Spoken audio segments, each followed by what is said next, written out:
your money, your taxes, your truck, and your road to success in the trucking industry. This is Trucking Business and Beyond, the show that puts the money where it belongs, back in your pocket.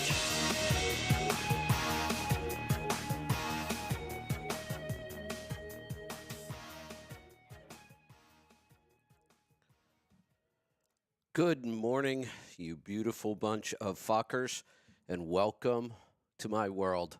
I'm your host, Kevin Rutherford. It is Wednesday, April 3rd. We are here live.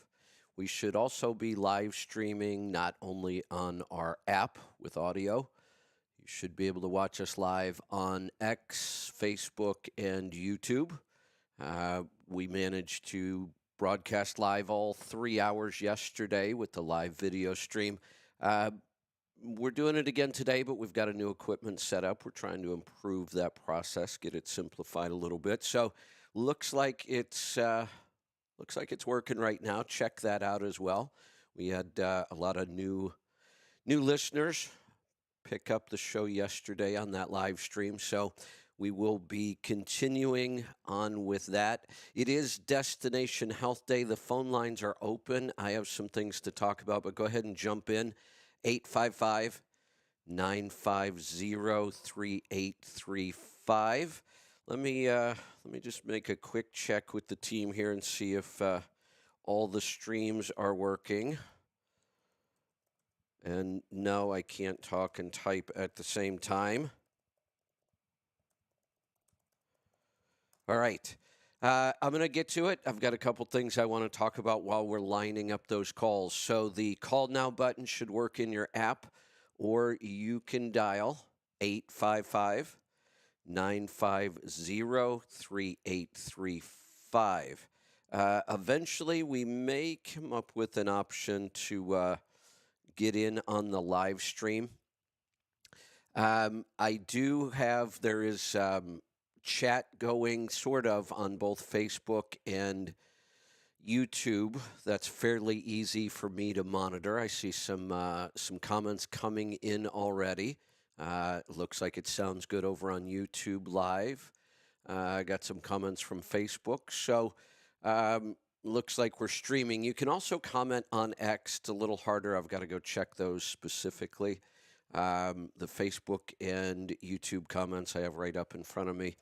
Still working on how to monitor all this. And if you've got a question, type it into one of those places. I'll try to keep an eye on those as well. All right. Looks like things are going pretty well this morning. Yesterday, it took 2 laptops to run all these streams. We worked on it all day yesterday, and we've got it down to 1 laptop. And it's working. I am having some sort of a weird power distribution issue that may become a factor here. I'll have to keep an eye on. Looks like my battery on the laptop's going down instead of up for some reason. I think we might have too much going on one laptop. We'll see. All right. Calls are starting to come in. There are a couple things I want to talk about. One, just kind of quickly, I think you're aware that after about 8 years of not being sick at all, I've been sick 3 times since last October. And it's not good. And each time it's a little worse, it's a little harder to shake. I was thinking that it was just too much stress. I was getting run down. And I still think that may be a factor. But I talked to Jack about it, Dr. Wolfson. And he really believes that both Lisa and I have been exposed to a mold toxin. Very possible, if I think about it, I was trying to isolate the similarities to every time I got sick. The first time I was on the road, I said I had stopped all my supplementation, the dailies, while I was on the road. I thought that played a factor. The second time, I did not stop the supplements, still got sick. One similarity is I was at big crowded shows, around a lot of sick people, but that shouldn't be enough to do it. The third similarity was I was always traveling in the coach. We just got the coach out of the shop. They tore into the ceiling from front to back, 3 air conditioners taken out and replaced in the ceiling, 2 um, ceiling fan vent systems. If you get mold in a coach, it is typically in the ceiling. We've had mold in the ceiling before when you get a leak. Um, we had tested both the house and the coach at one time and knew we had it clean, but that was prior to these trips. So we're going to do some mold testing again, but I'm also going to do a complete workup of my own physical body this time. We're going to look for mold and do a complete workup. I'm going to be down in Phoenix next week. I got to travel again. While I'm down there, I'm going to spend some time with Dr. Wolfson and do a full workup and see what's going on with this. It is no fun. You know, it reminds me of that phrase, a healthy person has thousands of wishes, but a sick person only has one. Every day, all I wanted to do is just get better. And again, still fighting something. So I'll keep you updated on that. I think it'll be good for me to go through that workup process anyway. I've never really done a good, thorough workup. I did work with one functional medicine doctor, and we started doing some testing, and I just wasn't all that impressed. That was somebody here locally. I'm really looking forward to working with Jack and his team. So keep you updated on that. Now, I have got to make another shift in the way I think about diet and diabetes. So I'm going to go back and give you the history of this because this is the second change back to where I started a long time ago on this. But I'll qualify it and you'll understand what I mean as I explain this. So when we first learned about diet and blood sugar control, I can remember saying many, many times our diet, nutrient-dense keto, NDK, was high fat, moderate protein, low carb.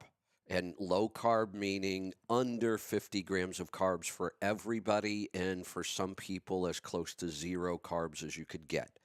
The point there is it's primarily carbohydrates that drive blood sugar.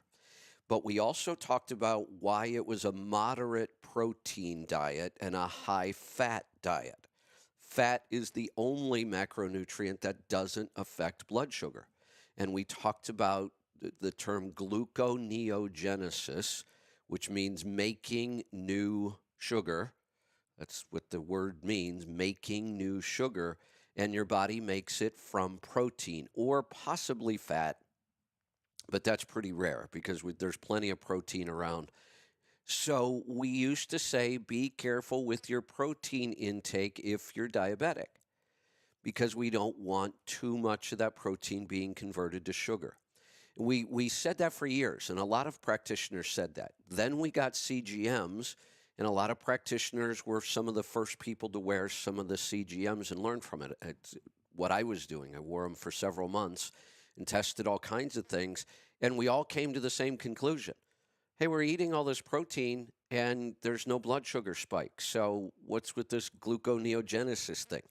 The thought was maybe the body only converts small amounts of protein, no matter how much you eat, because we have to have some glucose for the brain and some other functions. So if we didn't have this process, we would die during a fast.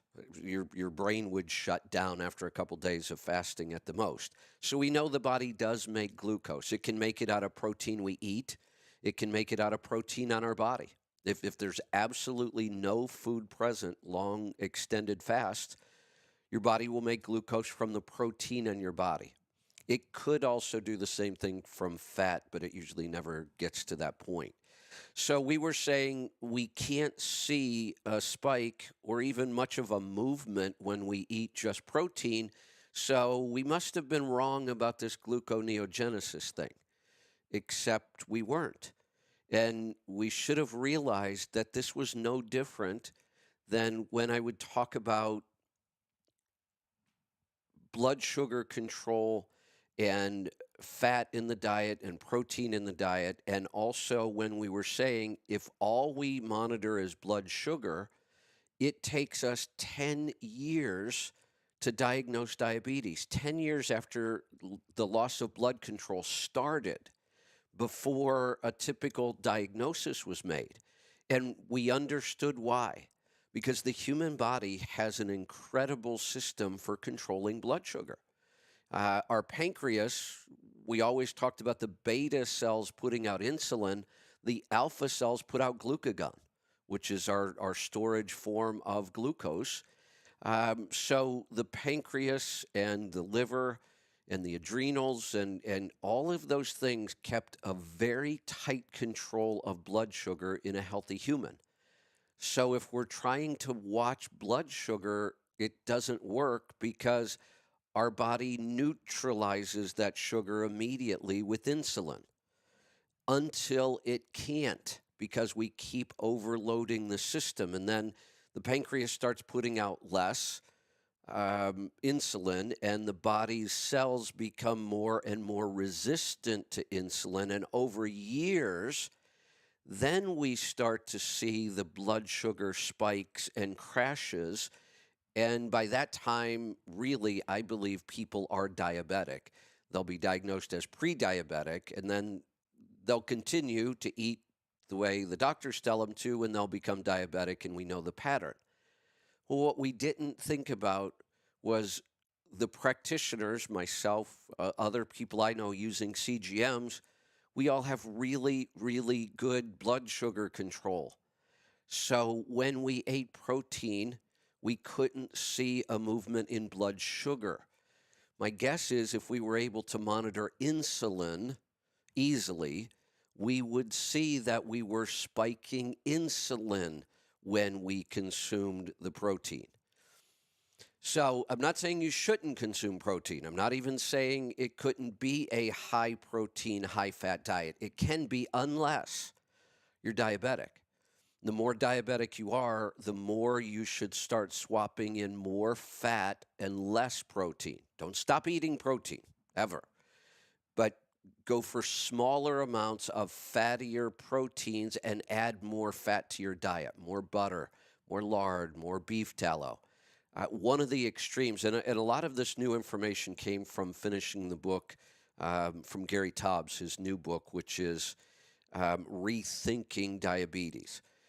It's not an easy read. He goes all the way back to the 1800s and how this fight over fat versus carbs has been going on for 150 years. It's not like any of this is new. This has been the argument in the diabetes world forever. There was a time where we clearly understood the more carbs you cut out of a diabetic's diet, the healthier they got. We gave in for a lot of reasons. We gave in because people don't like to be restricted on what they could eat. That was one of the biggest reasons. The doctors all said, look, if we make this diet so restrictive, they won't do it. So we just kept adding carbs. Then in the 1920s, when we discovered insulin and we were able to give insulin to people, things really got worse. You know, we call it such an amazing breakthrough, but is it really, when it allowed more people to become diabetic and now you can eat whatever you want, cover it with insulin? That's been the phrase forever, and it's really bad for us. So if we progress forward, the more drugs we get for diabetic and blood sugar control, the more people become diabetic, the worse they become, the worse the health outcomes are. The miracle drugs aren't really miracle drugs. What we're finding is there is no way to cover up a bad diet. You're going to be diabetic, you're going to be sick, you're going to get sicker over time. But I now have a couple of tough cases, one in particular in my coaching program, where after working for about 5 or 6 weeks on a pure carnivore diet, the person's blood sugar had not come out of control. It was still way out of range all the time, like over 170, 90+% of the time, and approaching 300 throughout the day. And I started thinking, well, maybe this person really isn't eating the diet they're telling me. You always have to think that and keep it in your mind. But now I understand what was happening. He is so insulin resistant, and I believe he has what we now call type 1.5 diabetes, where his pancreas is not producing enough insulin and his body is too insulin resistant, and it is the protein itself causing the problems. So we've got to back off the protein, add fat. One of the examples they gave in this book, which I just thought was incredible, I always assumed a type 1 had to have insulin or they would die. And it turns out it's not true. They put some type 1 diabetics on a pure fat diet. Now, I can't imagine trying to eat this way. They were eating like 1,800 calories a day of butter, pure beef tallow, pure pork lard, and actually thriving. It's pretty incredible. Now, that is pretty extreme. I can't imagine just eating fat the rest of my life, although you may heal that way. So you will start hearing me talk a lot about going back to kind of a nutrient-dense keto that we developed way back then, where it is high fat, moderate protein, very, very low carb or no carbs in the case of somebody like this. Now, that case was so bad after 6 weeks, I had to recommend they go back on their medication. Their blood sugar had been elevated too long. We went back on very low doses and got the blood sugar back in range. And now this week, in tomorrow's coaching call, I will be recommending a very, very high-fat diet and back off some of the protein. We've got some calls. I think I had a couple other topics, but we're going to jump in to the calls right now. Let me just check all the feeds. Looks like everything seems to be working well. So let's go to the phones. This is always, I tested this multiple times this morning myself, but it's always a little scary when we go to that first call. Make sure everybody can hear each other on the phone system. Terrence, it sounds like I can hear something there. Good morning.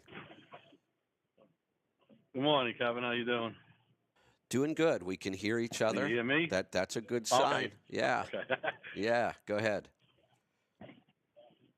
All right. So, well, Leanne now. So I don't know if I told you a while ago. She fell when she was at the doctor, and they gave her a scan and all that, CAT scan, all that crap. Well, yeah, I remember. She's weak. She's really not eating, and I'm trying my best with everything. She stopped taking the cardio miracle.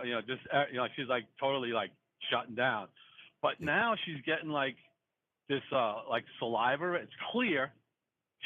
She's never really had allergies, but like it's when she talks, it's like gurgling and and I see it. She just so. And then we went to the doctor Monday, and I was explaining to her how weak it was.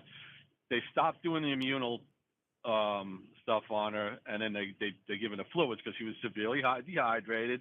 I can't stick a hose down her throat to give her water, but right. just she's just not And I ask her all the time, keep prodding her, and I guess I'm annoying her about it, but but I don't understand. My thought of the thing with the throat is, could that be the salivary glands? Because she's not eating. Is that a body's way of saying, "Hey, man, put some food or something in me"? Because I don't think so. That's what it sounds like to me. Now, when you talk about gurgling, primarily that's going to come from the lungs. I mean, there's nothing really in. Yeah, no, it's not. No. Maybe I used the wrong words, because it's not. It's like more like it's in her throat. Like if you have like on the back of your throat, like phlegm or something, like that kind of a sound more. And because they checked the lungs at the doctor, they were fine. That's the first thing I thought, was she's getting pneumonia from sitting around. So there's something else. Like, I've talked about getting sick myself, Lisa getting sick. Aaron was sick. We were all sick at the same time. Aaron and I were at the same show. Lisa was at that show the week before. But I have talked to so many people that, especially at these events, they leave these events. Everybody I know got sick this time. There's something going around. It tends to hang out. I'm still dealing with gunk in my lungs and nothing in my sinuses. Lisa has it both in her sinuses and her chest. We're going on 2 weeks. This won't clear up. We're both pretty healthy, other than the stress issue, maybe the mold. This is unusual. It seems like we've either got some really nasty bugs traveling around, or all of our immune systems are a little weaker than normal. We're not really in what we would call cold or flu season right now. We should be coming out of that, but there seems to be a lot of stuff going around.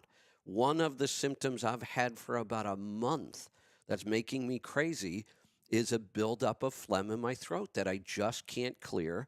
And if I do manage to clear it, an hour later, it's back again. Yeah, and it's just really Okay. annoying. Yeah, and I have no idea. I've looked at every possibility of why it's happening, how to get rid of it, and nothing's working. It sounds like she may be dealing with the same thing, but I'm not sure how we figure this one out. So far, I haven't Right. figured it What out. have you been? So I gave her some of the Histoplex. I've been giving her that, Yeah, but well, I can't just hurt. started giving her that. Can't And hurt. then, of course, so I gave her two of them. And then, of course, yeah, that's what I was thinking. But then she's like, so that was the other day. And then I asked her, how's it feeling? Do you think it's worked? And again, she said, yeah, a little better. So I don't know if that's like a placebo effect. But I mean, there's no problem with that. Like, I might could give her 4, because it says on the bottle 2 tablets twice a day. Right. So I'm thinking of just having it, give it starting doing that and see what happens. Yeah, it can't But hurt. it's just like she's just like, I may even, try to. I haven't really tried to supplement this much. I went back to my dailies and I added some of the mellow magnesium every day, just because I could be deficient on magnesium. Um, I haven't really tried any supplementation other than that, and I think I'm going to wait until I go down and do the full workup. And see, is there okay, something that may help, and then I can pass that along. And when I'm down there, I'll talk to the team and see what they've been seeing.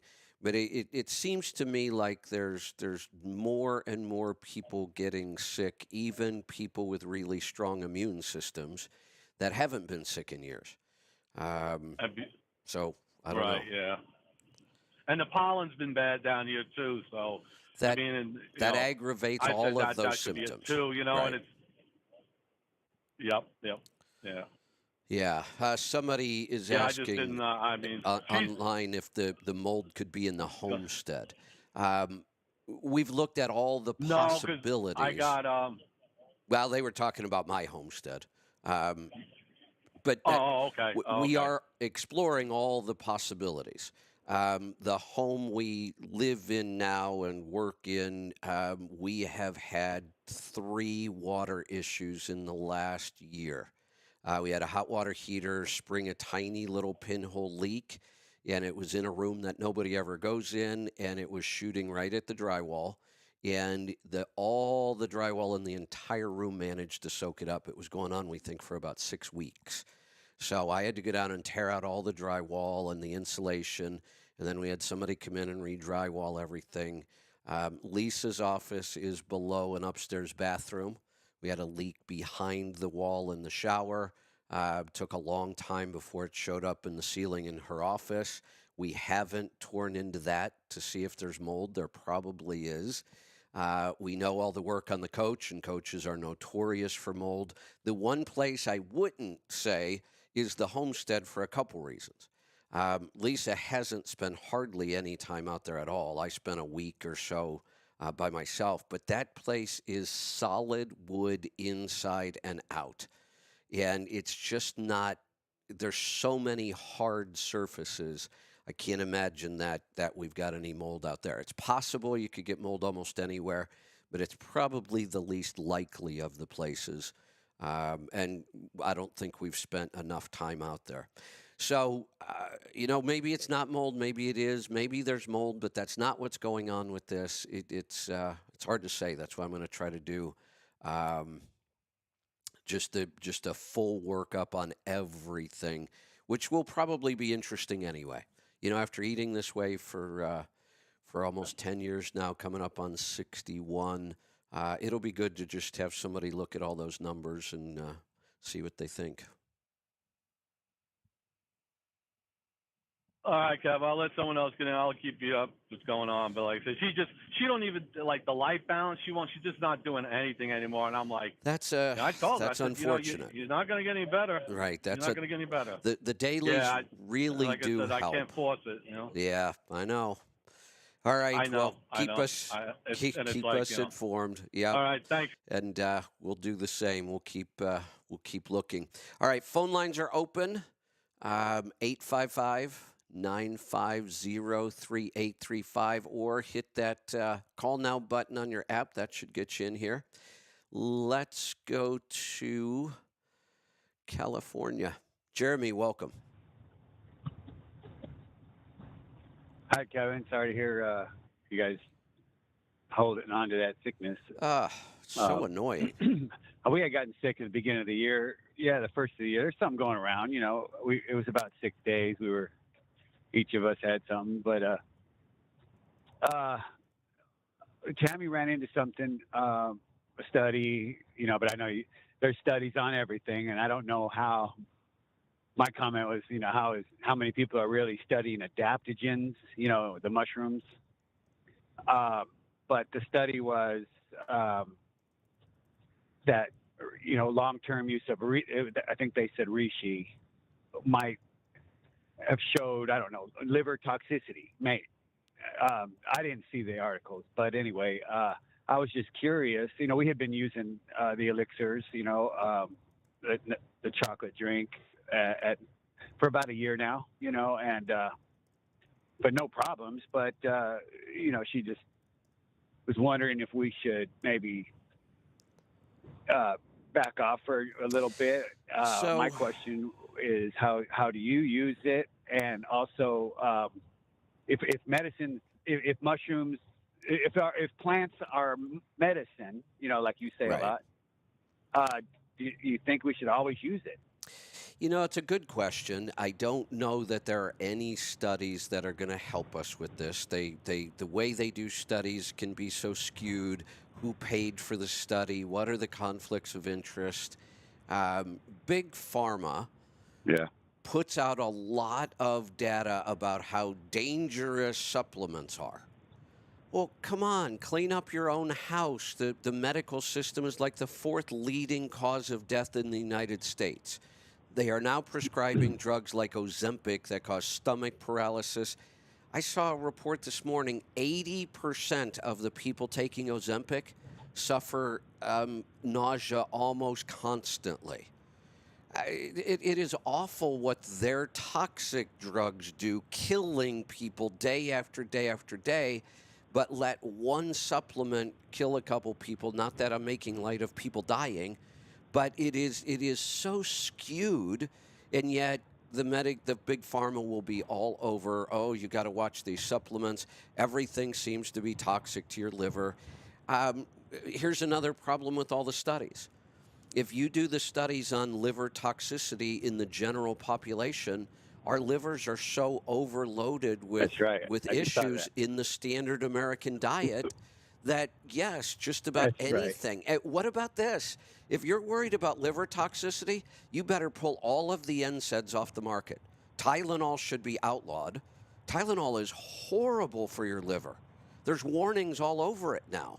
Don't take this if you drink 2 alcohol drinks a day on average, because alcohol triples the toxicity. Don't exceed the dose on the bottle. Almost everybody does. People use it constantly because they're inflamed all the time. Well, yeah, almost everything is going to add to liver toxicity at that point. Your liver's so overloaded already. So, no, I am not worried about supplementation at all. If we talk about using adaptogens the way I do, which is almost primarily just in the coffee, those are really small amounts, really small. There's no way I would ever worry about those being a problem. We would almost call that microdosing adaptogens with the little bit that's in the coffee. If you move up to the elixirs, and we're talking about 4 Sigmatic products because that's what we have in our Yeah. store. The elixirs still aren't all that powerful. I mean, I don't think I would worry about taking an elixir every day. So, no, I've never seen any signs of any real toxicity in any supplement. Okay, yeah, that came to mind. Yeah, exactly. Whoever was doing the study on that person, what his lifestyle was like. Yeah. The two I might warn people about, but you'd have to really overdo it: vitamin D and A. E and K, I wouldn't worry about. Those are the 4 fat-soluble vitamins: A, D, E, and K. They store in our fat. Most other nutrients, supplements, vitamins store just in water, and we eliminate them every time we urinate. The fat-soluble, we don't. They will build up in our fat cells. E and K, I've never seen a problem. A and D, you can over-supplement those and cause some issues. But if you're testing and you're staying under 100 on your vitamin D levels, and I've never even tested vitamin A, you might want to just keep an eye on that. But that's the closest I've seen to any kind of supplements becoming toxic. Okay. Yeah, and because I know you have talked to them. And I just was curious if they ever said, I know you said rotate the adaptogens too. I didn't know if it was specific or not, like to stop one, but yeah, I got to go back and listen to that. You're open in the beginning. That was really good. And by the way, I guess Tammy wanted me to mention, we yanked out her chest muscles, her sandbags last month or so. So she's healing pretty good, and she's back to no foreign objects in there. Oh, good. Yeah. She wanted me to mention it to you, but yeah, excellent. Everything's fine. Good. I'm glad to hear it. Good talking to you. All right, talk to you again soon. Let's see. Technology's holding up well. That's a good thing. Looks like all of our live streams are working. I have comments coming in.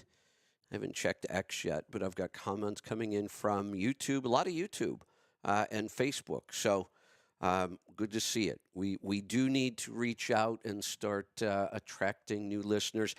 Yesterday, I had several comments from people on YouTube and Facebook that they have not heard us since we've been off Sirius. And they didn't know. I might go back through that history if I get a chance, but we've got calls. So we will continue on with the calls. Let's go to Massachusetts. Todd, welcome. Hey. Hi, Kevin. Good to see you on Twitter again. That's a nice little change. You know, but when I try to interface with you on Twitter, my live feed goes dead on your app, and I think that's just because I got to pick one over the other. Oh, okay. Yeah, I think so. I think there's some limits on audio sources.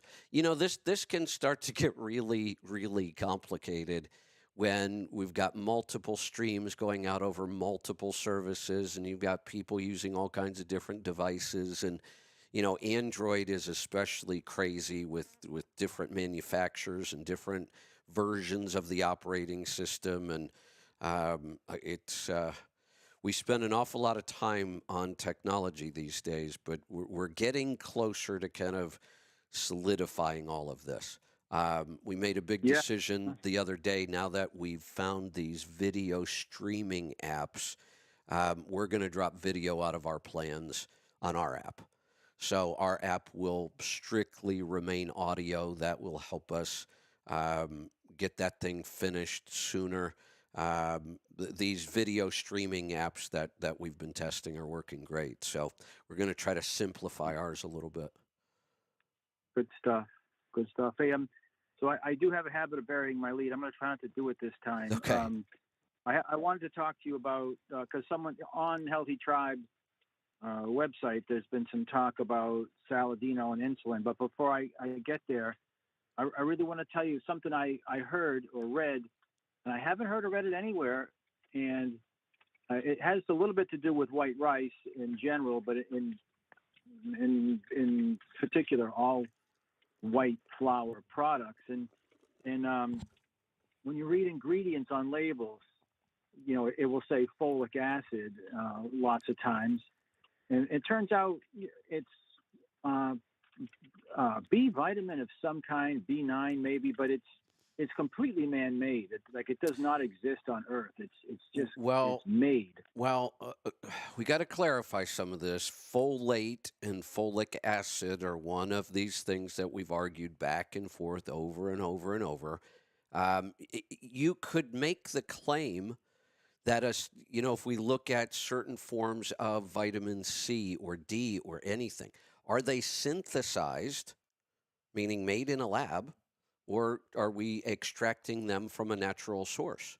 I mean, Right. thousands of supplements could fall into that category. This really isn't any different. It's not to say that folate and folic acid don't exist in nature. They do. But this is one where we've argued how important the form is. That one form the human body just won't absorb at all or not very well, and can actually be used by different pathways that we don't necessarily want. Then folate should be the more natural form. But this is another one of those where we go back and forth a lot about what's right. Now, for most nutrients, it is becoming more and more clear that the best form of every nutrient for the human body comes from animals, not from plants. That the forms of these nutrients in plants are much harder for the human body to convert, and we have animals convert it for us, is kind of the overall theme on a lot of this stuff. Which Right. again comes back to get as many of your nutrients from whole animal foods as possible. That would be our absolute best source, the most natural source, the source that we have depended on for hundreds of thousands of years. Now, can we get some of those nutrients from plants? Yeah, maybe, but it's not great. Can we get them from supplements? Yeah, probably better than just plants. Actually getting them from supplements may be better than trying to convert them from plants. And we have to look at each nutrient individually. But ultimately, the focus should be on getting the majority of our nutrition from whole animal products. And the reason why this particular folic acid caught my attention, and I had mentioned white rice, because I know you eat white rice, and I do too. Mine I usually eat in a restaurant. I'm sure yours is better. But the thing is that all, according to this source, which I can come up with the name in a second, all white flour products, cereals, grains, pastas, all this stuff, white rice, and that's what caught my, is literally sprayed with folic acid. And, it ain't supposed to be there. So wait a minute. So let's say that I'm buying an organic jasmine white rice, which is typically what I buy. Organic jasmine white rice. You're telling me that's been sprayed with folic acid? I don't know is the short answer, but according to this person, he's the guy that I can't think of his name. He runs the Ultimate Human podcast, and it's all Huber? white. Andrew Huber, does that sound right? I only just started listening the day before yesterday. I can't say I don't know his name, but I don't know why that familiar. name Maybe popped into my head even. But when you said the name of the podcast, that name popped into my head for some reason. So, yeah, maybe that is him, but he's my source of it so far. I got separated from my notes. I do have a lot of notes on. I just don't have them with me. But it just caught my attention because I know I eat it. I know you eat it, and probably a lot of us out there add that in at night as what do you call it, a starch resistant carb. And so I just wanted to get that out there. Another thing before I get to Saladino, I just and probably not everybody else knows that I've been to Dr. Wilson. I've done that process. I've done the blood work. I know you mentioned you're going to be doing that workup with him. I don't have those notes with me especially, but they did find some mold in my blood work, and I don't remember them flagging it with the red, like they do the red font, the red ink on the thing, but it's there, and I certainly don't know that was the cause of my AFib or why I still don't lose weight, although I might be under 200 pounds now, which is a big deal to me. But I just want, when you got sick 3 years ago for the first time in 8 years, I'm 3,000 miles from you in New England, and I got sick at that same time. And twice, when you get sick, and I'm 3,000 miles from you, it's charting pretty close to when you got. There seems to be a lot of that too. Like I said, people that haven't been sick in a long time saying they all got sick around the same time. Now, a bunch of us were at the same show. This time I didn't travel in the coach, which could have been a mold issue, but I traveled in an airplane, which is like a giant flying petri dish. So that's never fun. I got to get on a plane again next week, Tuesday, I think. And then be in a very, very active show. I've got lots of interviews going on. I'll be speaking.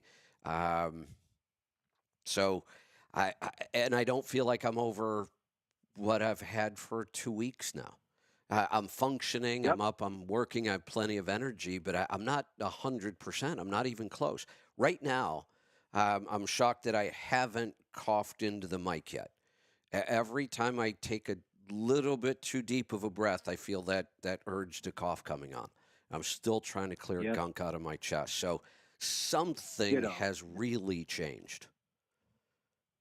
And you're gonna, this is where you're gonna throw the butterfly net over me. But as we get closer and closer to this election, anything is possible. And someone posted on the Healthy Tribe site all those chemtrails. And anyway, so yeah, something has changed, and I don't like it. I'm suspicious, but anyway, I just wanted to mention that because I'm so far away from you. I seem to get sick about the time you get sick, and when you got sick weird, 8 years ago, I hadn't been sick 2.5 years. Yeah. So So anyway, just something stuff. to track. Now, as to Saladino, first I got to start with: does the man realize his last name basically spells salad? I just get some kick. I get a humor out of that, a little kick out of that. Yeah.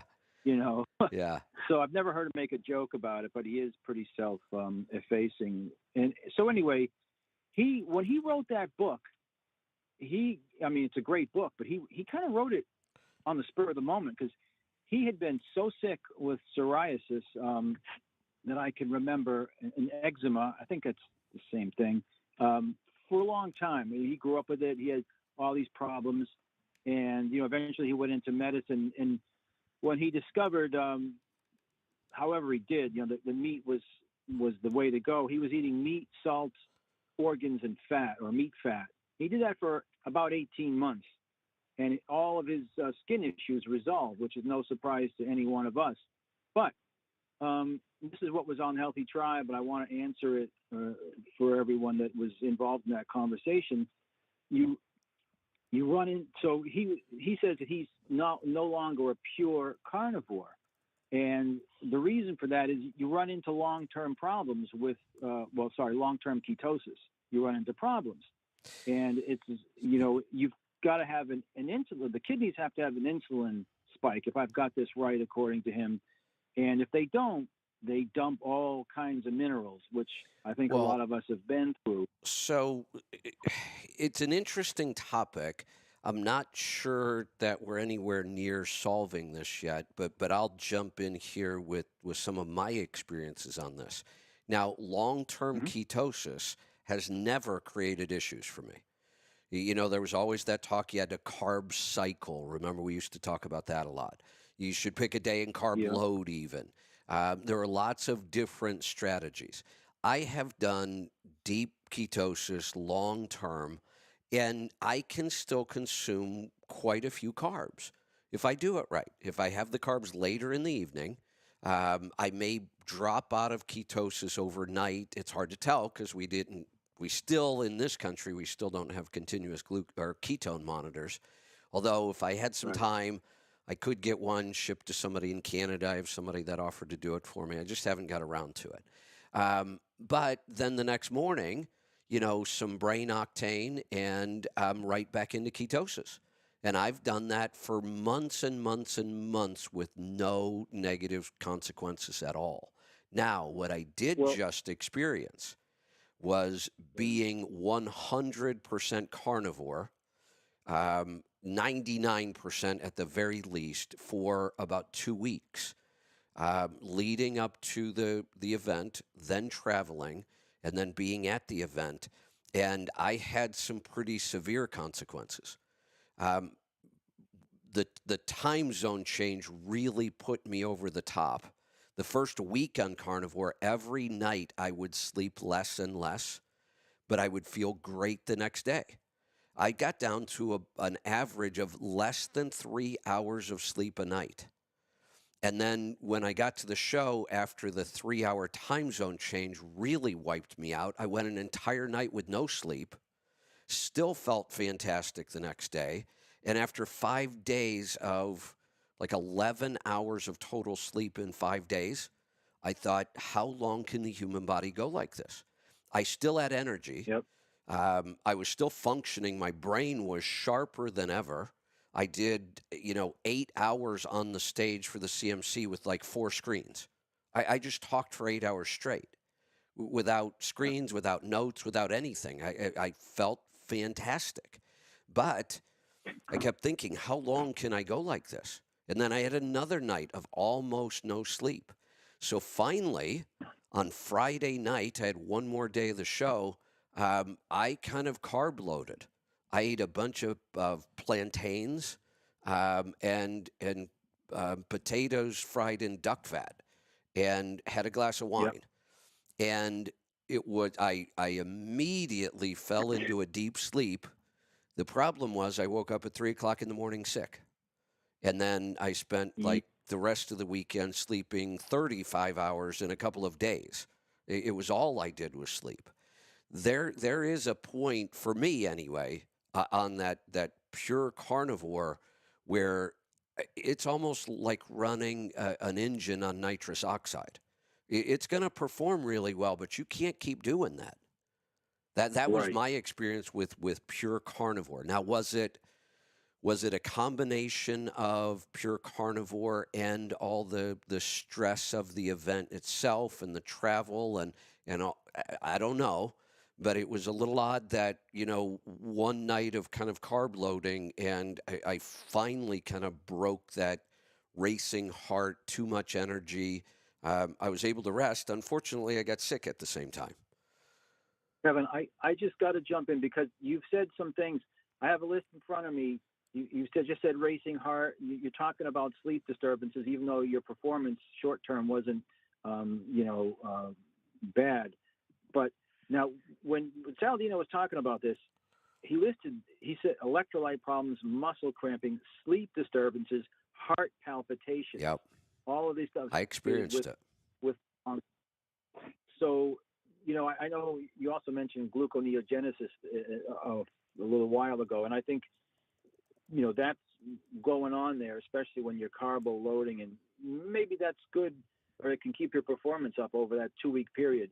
But, as I said earlier, he did this for 18 months, and he wrote the book, and now, he's eating a lot of crow, and he's doing, it's good for him because he found out he wasn't exactly right. He had a piece of the truth. He says no one has the whole truth, but he has a piece of it. And his piece was that, meat is much better in making up the bulk of your diet than plants. But you do need some plants, or at least you need an insulin spike. The kidneys need it, that signal that comes from the insulin to hold on to. So here's what I'm wondering. With what I just talked about with gluconeogenesis and the new thought after reading that book, if we're eating this much protein, and protein, even though it's not causing a blood sugar spike, I would love to see the insulin response from all that. And if that's his theory, why isn't that enough insulin? I think I'm pretty sure that he said, I forget, certain fats, like, I don't know, tallow, lard, certain meats that have that package, if you will, of macronutrients, doesn't give an insulin spike. It of maybe any not. kind. Maybe not. I don't know that. It would need to be tested, and insulin is tough to test. Yeah. But it's possible Yeah. that if it's too much fatty meat, the fat is slowing down the digestion, and then we don't get an insulin spike. That's possible too. I have seen now the tough cases of diabetics not responding to carnivore. And that was shocking to me. How can you not? How can you still have high blood sugar when you're not consuming any carbs whatsoever? Yet we were seeing it. Over what amount? Over what 6 amount of weeks. time? 6 weeks. We saw Wow. very little movement in blood sugar. The only time we actually saw an improvement, he had to fast. So now there is no protein. So Okay. all of those clues start to point in. We might be releasing significant amounts of insulin, whatever that means, with a lot of protein in the diet. We need more testing, and we need to measure it more in people who are truly eating strict carnivore. Maybe I do need to just take an hour today and get the continuous ketone meter might help. I mean, we can't measure insulin itself, but insulin will block ketosis. I mean, if we have too much insulin being released all the time, it makes it harder for the body to produce ketones. So this And is what is it? still more complicated than what we thought. Yeah. And what was it that Jason Fung said about insulin? He can make you fat Oh, even if you absolutely. don't eat. Absolutely. Insulin is the fat storage hormone. When insulin is Okay. present, the body looks at all the calories you consumed, no matter where they came from, fat, protein, carbohydrates, doesn't matter, and says, hey, it's time to store those calories as fat. That's the signal insulin gives the body. If insulin isn't present, it can look at the exact same makeup of calories and say, burn that for energy. That's why the calorie in, calorie out thing does not work no matter how many ways you look at it, because your body will do different things with different calories based on the hormone load, primarily insulin. Right. Yeah. Yeah. Those people. I wish I knew more about those diabetics, the 6 week long, because some people, you take your 300-pound truck driver, and that who knows what's coming out during that fast, going into the bloodstream, and what the blood triglycerides are, and the fat. I mean, I'm just guessing how that blood sugar doesn't go down. I mean, there's just so much coming out of the blood from the tissues or the cells that it's all up for ejection from the body through the various means of whatever excretion, the detox pathways. And I would be interesting to read into that study a little bit more. Somebody, detail. it's interesting how practitioners who are nowhere really near each other, not communicating with each other, how we sometimes end up on the same thing. It's almost like there's a progression of learning that we've all been going through, because you've got Saladino talking about this. Somebody sent me a link, and I haven't had time to follow it. Mercola. It was big on carnivore. Now he's saying, look, we need to modify this some. We Yeah. can't be this strict carnivore for this long, because I think a lot of us are starting to see these same issues. The big one for me is the sleep disturbance. My sleep is already shaky enough as it is. And for me to get down to, 3.5 hours a night, that's awful.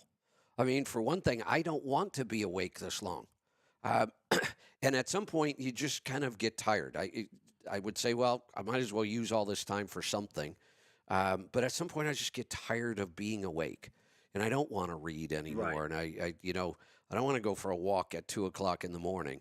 But I've got to, and now I was doing it for the CMC, for the travel. I like the way I perform. I like the way my brain works and all the energy. And after this next week, 4 or 5 days in Arizona, no more travel for the summer for me. When I hang out at the homestead, I got a ton to do out there. I know I'll start feeling better. I'll start sleeping a little better. And I will probably go back to that 50 to 75 grams of carbs a day, mostly from fruit, honey, and some white rice. I got to tell you a number. You love numbers, and we're talking about Mercola. Now, this is how that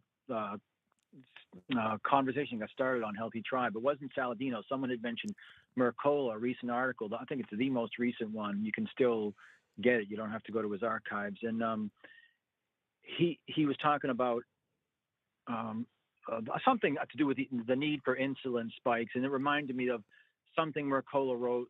I'm going to say a few months ago, where he said he eats 500 to 600 carbs a day in fruit, which for him is about Who 50 was doing pounds that? of fruit. This is Mercola. You could find it in his sometime in the last 6 months. He posted that or published that article, but his most recent one talks about the importance of insulin, and that's how the thing with Saladino got me started on that. But yeah, so he and Saladino are jumped on the same train now, which I think is a good sign. But we need that insulin spike to some degree, not like a coconut pie and spike, but to some degree to signal to the kidneys to say, hold on to the minerals. I don't know why the kidneys would make a mistake like that, but that's to something with probably refined. One of the things we do know, and I experienced this on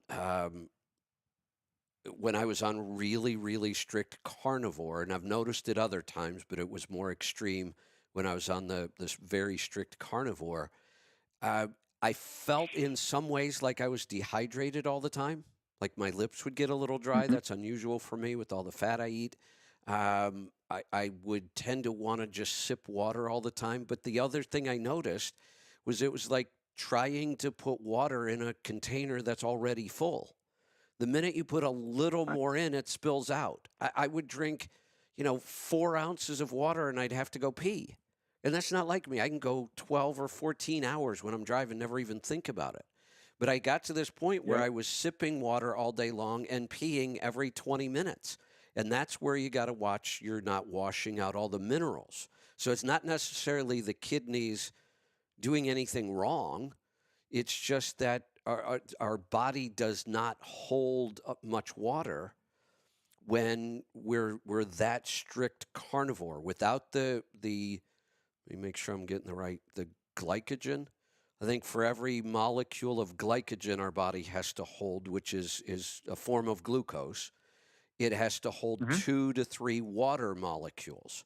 Well, when we deplete our body of the glycogen, which happens pretty quickly when we're eating carnivore within about 24 hours, now our body won't hold that water anymore. It's why the bloating goes away. We feel like we lost 10 pounds in the first 2 days. That we've documented that over and over and over. Happens when we're deep into ketosis too. So that's why we started doing the daily mineral supplements, because it seemed like the only way we could keep up with minerals. And even supplementing those minerals sometimes, that there does seem to be a problem on really strict carnivore. Yes, yeah. So I totally don't recommend it. Heart palpitations, which Saladino has, is a close cousin. If you know that word, Boolean, Boolean. It's like there's a commonality. It's a first cousin to AFib, which I had, and it's a severe lack of. And so pure carnivore, strict carnivore, long term, not good. So I wanted. I have 2 people, believe it or not, after all this time of preaching and, I not looking the part myself, although I'm almost there of a fit person. It's been hard for me to, the people in my life, the people that I love, the people that, are closest to me. I've got 2 people out of the blue that are interested in this way of eating. And I just wanted to ask you, like, I mean, do I just tell them, give up wheat, sugar, seed oils, eat fit? I mean, is there something? How do I get them started?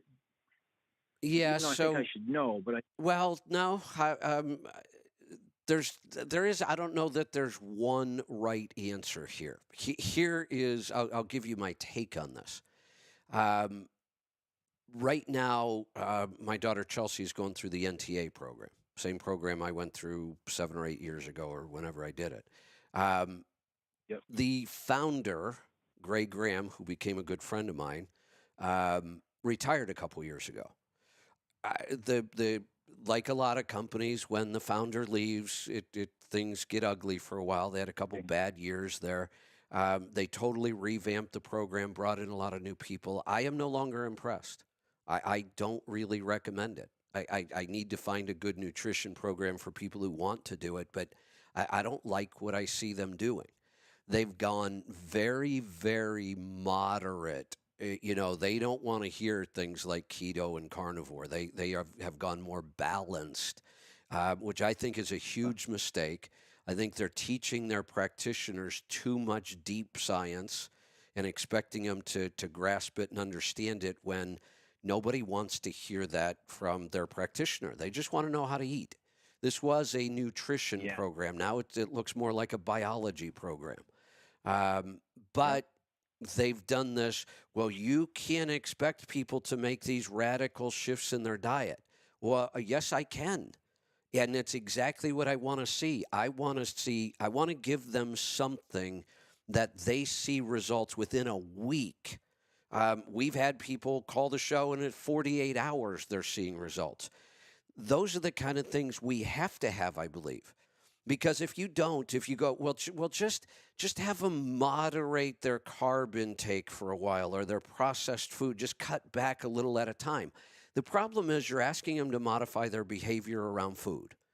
And if all you're doing is having them cut back on things, then they're going to think, well, I've got to be hungry all the time, like every other diet that didn't work. And I just see too many people give up because they don't see results. So for me, the minimum is something like cut out all grains. Give it 72 hours. You'll feel a difference. The bloating will go away. Some of your pain goes away. People then go, oh, look, this is different. I feel something different quickly. Then we can tell them, look, the more carbs you cut out, the better you're going to feel. The more animal products you eat, the better you're going to feel. And we're not going to get everybody, ever, no matter what strategy we use. But I have found that it's far more impactful to give them something like pure grain-free so that they see a difference. If we just try to ease our way into everything, I think people give up because they don't see any change. Right. Here's the thing. Now, say these two people, and I don't know, but this is just for everyone listening, say they're, totally standard American diet forever and ever, and they're on blood sugar medicine, blood hypertensive medicine. They're on, triglyceride lowering. So they're on medications. And I say, okay, cut out the grains, cut out the seed oils, cut out the the sugar. Are those medications going to need to be adjusted? And do I just tell them stick by your doctor for that, which I hate to do, or? Well, we'll go back to the beginning again, because that is what we told people for a long time. Be very, very careful with your medications. Make sure you're monitoring blood sugar, which I would still recommend for anybody that's doing any of this. Wear a continuous glucose monitor. They're really valuable, in my opinion. We stopped saying the whole, watch the blood sugar we just stopped saying it for some reason. Not once have I ever had anybody call me and say, I ended up in the emergency room with low blood sugar, because almost every incidence of low blood sugar comes from one of the medications. It is a side effect of every single diabetic medication on the market, the risk of low blood sugar. Here's something else interesting I found in that book. Let me try to remember the exact situation. I don't have my notes in front of me because I remembered most of this.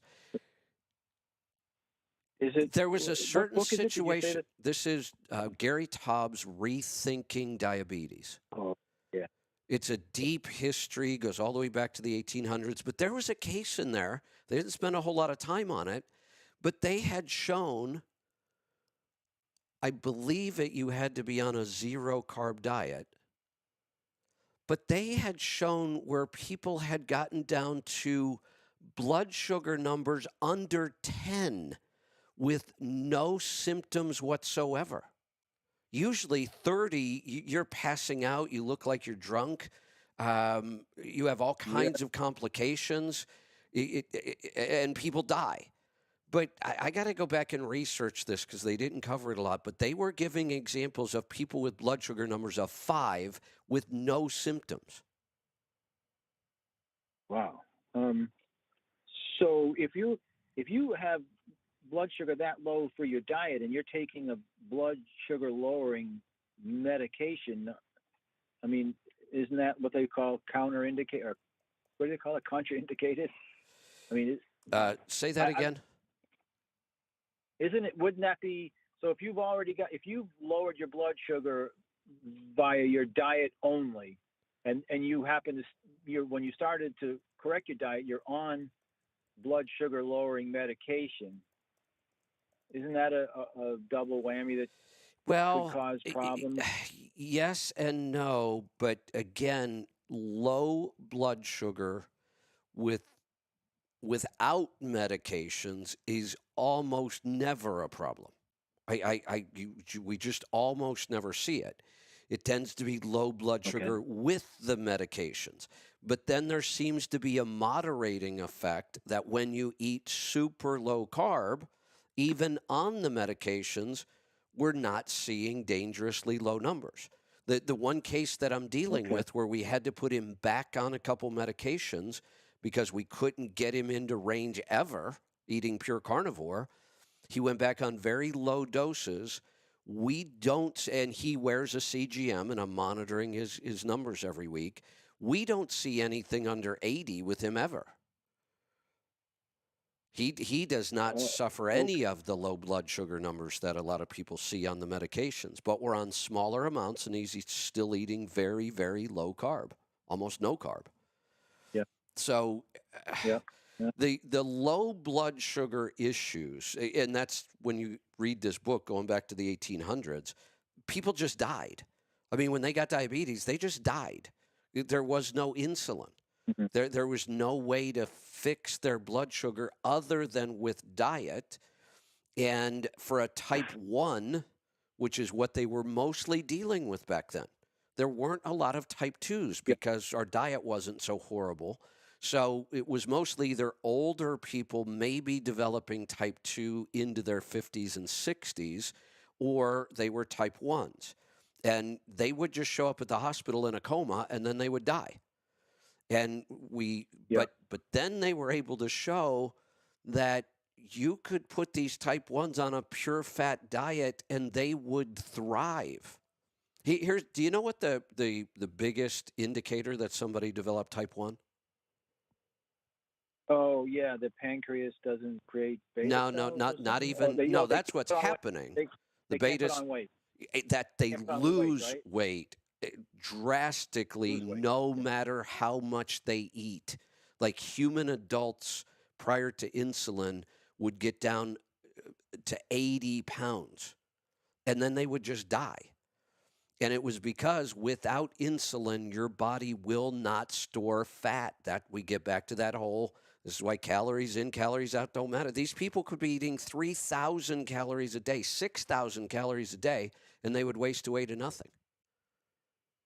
Just got the attention of Ozempic, yeah. I got you. It's incredible. So we're still learning a lot about this, and I got to tell you, Gary Taub's, the amount of work and research he puts into a book is just incredible. Yeah, I'm going to read that. I think I have it on my open page to buy it. And now, so that's blood sugar meds. Blood pressure, is it a different story? I know we don't give medical advice. It's just nutrition, but is that got to be titrated? Is that, No. blood pressure? No, very seldom do we see low blood pressure that would cause an issue. Typically, what we might see when somebody, when somebody gets to 180 over, not 180, but like 140 over 100, doctors are immediately prescribing a drug. They keep lowering the numbers so they can prescribe more drugs. We know that's the pattern. Then when they really clean up their diet, they might drop into that 110 over 60 range. Well, no big deal. I mean, that used to be my normal blood sugar for the first 30 years, or blood pressure for the first 30 years of my life. Every time somebody checked my blood pressure, they're like, how come you're not passed out? And I was like, what are you talking about? Your blood sugar is so low, people tend to get dizzy. And I'm like, I'm fine. Then as I got older, into my 30s, then it became normal. Then late into my 40s, I was starting to show signs of slight elevation. And then when I ate, mine is right around, 115 over 70 most times.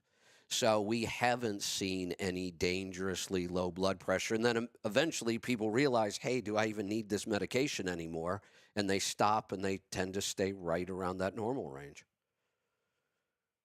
Okay, so if I'm 300 pounds and I change my diet, I'm already on blood pressure medication, and I change my diet, my blood pressure goes down. I just eventually just stop taking it. It's not like going to create a problem. I've never seen any problems. Okay, No. I mean, And you are aware yeah. enough of all of these issues, and you understand them in a way that you could just monitor yourself. Yeah, well, this is for two people that have approached me, and I want to set about helping them, but I just want to know in advance, what to watch for. And the other thing that I want to watch out for now. Go ahead. Well, I was just going to say, because I was talking about this earlier, I had gotten busy enough that I just couldn't get around to ordering this whole ketone monitor and arranging for it to be delivered in Canada and then brought down to me. And I mentioned it to Aaron. Brad Richmond, one of our tribe members, helps us with a ton of this kind of stuff. Aaron got with Brad, ordered the monitor, came in on Monday, and he's going to be in Kennewick on Monday to give it to Aaron. So I may be wearing a continuous ketone monitor here soon. Yeah, I'll be hot and heavy to hear about that. Yeah, the FDA has not approved them in the U.S. They're being used in Europe and Canada, but you can't get them here.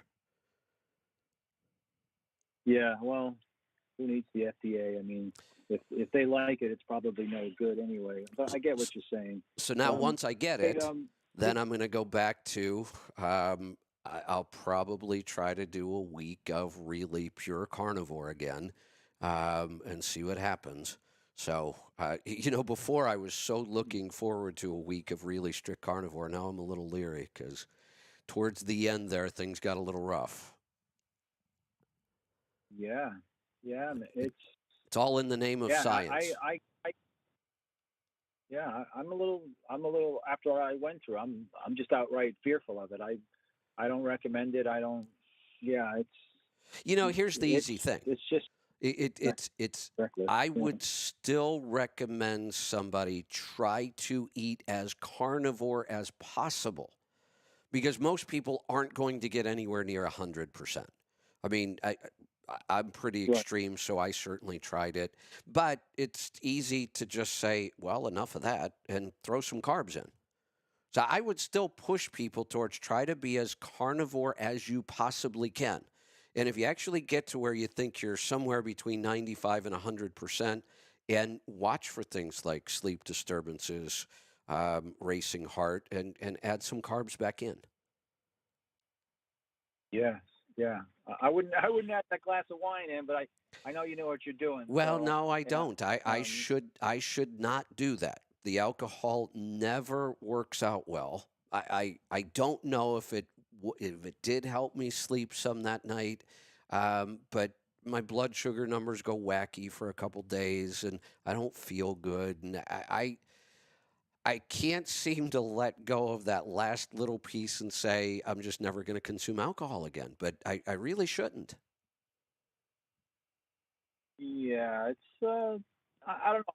one of those things where the once in a while, like Julia Child said, everything in moderation, including moderation. So I mean, Well, I don't, I push back way too hard on that. There is no moderate amount of wheat. There's no moderate amount of processed food. There's no moderate amount of high fructose corn syrup. The moderation thing to me is a 4-letter word. I hate that term. I hate a right. balanced diet, moderate, not in food. You can't. There's nothing moderate about our grocery stores today. If we truly ate as hunter gatherers, there would be no way not to be moderate. But see, we Right. have Yeah. bastardized what moderation means. Moderation for most people means if somebody puts it in the grocery store, I can eat some of it. Well, no, that's a really, really bad idea. Most of what is in the grocery store, you shouldn't go anywhere near. Yeah. Oh, yeah. Is there a moderate even amount some of the stuff soda that we should be consuming? No. corn water. Yeah. Right. Corn. No, don't drink that stuff. And I don't care if it's Mexican Coke and it's got real sugar in it. So what? It's still real liquid sugar. Stop doing it. There is no amount that adds to your health or doesn't take away from your health. So the whole moderation word should just be thrown out when it comes to food. Yeah. I guess I meant specifically for you and specifically for a glass of wine every so often. But moderation in general is just a I'm not sure that. I mean, I can't. My alcohol consumption couldn't even be considered moderate. Like 1 glass a month maybe, and it's just the next day I say it just wasn't worth it. Kevin, I was down to 4 or 5 alcohol drinks per year, and I met a girl, and she's one of the ones that's interested in how I eat and so forth, and she happens to be quite a good singer, and she goes out and does this karaoke, and so I started doing that with her. And first of all, just getting over my shyness, truck drivers, that was a huge deal. But anyway, I was around all these people drinking alcohol all night and singing these, lousy jukebox tunes. And, I was having one vodka, like the Tito's, because it's got no grain in it, and soda water. That's it, with a lemon. And now, as of last Friday night, I don't even do that. I buy a couple of drinks for people, so I'm not just there taking up space, but I don't drink any. And it's working out fine. I drink a lot of water while I'm there because I'm doing what people call singing, but it's just me stepping on rusty nails. Hey, Todd, I gotta cut you loose. I've got a couple things going on. I have tried every combination of charging this laptop, and I'm down to about 11% battery. When it goes under 10, everything starts acting weird. I've got a ton of calls. I'm going to try to knock a couple out. I may. Nothing seems to be working. Real quick, I did just find out. I was talking about Chelsea in the NTA program. Chelsea passed her midterm, which is a big milestone in the program. She took the exam yesterday, I believe, and got a result. She passed, so congratulations, Chelsea. We're about to have another NTA graduate in the company. That's always awesome. Another FNTP. All right, I'm going to try to knock out a couple calls. My battery's finally charging. Lisa's bringing me another charger, but I may not touch it now because I switched something and it looks like I might be charging. So I'll keep taking calls and hopefully my battery catches up with us here. Let's go to Alberta. Wayne, welcome to the program. Hey, good morning, Kevin. How are you? Doing good. What's on your mind today? Hello. Yeah, can you hear me? Oh, good. I was. Yeah, I got you now. Sorry, my wife is not with me, but she just recently told that she has a gallstone the size of a golf ball. That's no fun. The doctor didn't say there's any emergency. No, she didn't. The doctor didn't say there's any emergency or anything well, like that. Well, that's good. So that and a touch of gout, and I just wondered, if you could give me a few recommendations on It, diet in terms of it's very carnivore it's or very what, or lemon water. very possible that she does not have gout. Gout is uric acid crystals specifically in the joints. Because she has stones, I'm going to make the assumption that she has oxalate crystals in her joints causing gout-like symptoms. And you can't tell the Yeah, I've talked to her a difference. little bit about that. Yeah. The distinction is we don't want to try to lower uric acid if uric acid isn't the problem.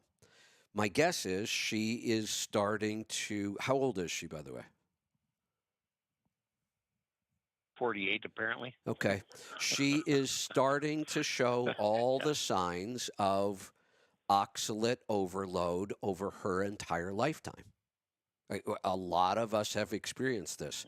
Did you listen to the mini series we did with Sally K. Norton on this? I did. My wife did not. Okay. That's what we're dealing with here. That's why she's developing stones. Okay. My guess is it's oxalate crystals, not uric acid crystals. So she needs to watch the oxalate load in her diet. Now, the best diet to just start fixing everything is a nutrient-dense keto or carnivore, but we want to manage our oxalates at that point.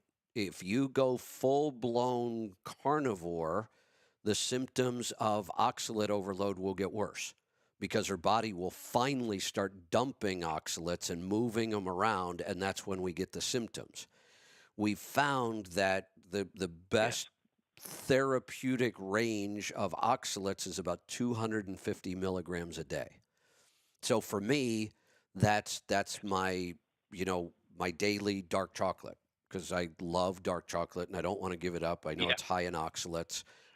In the summer, when I'm growing beets, I love fresh beets. So I quit the dark chocolate for a while and I eat beets for a while.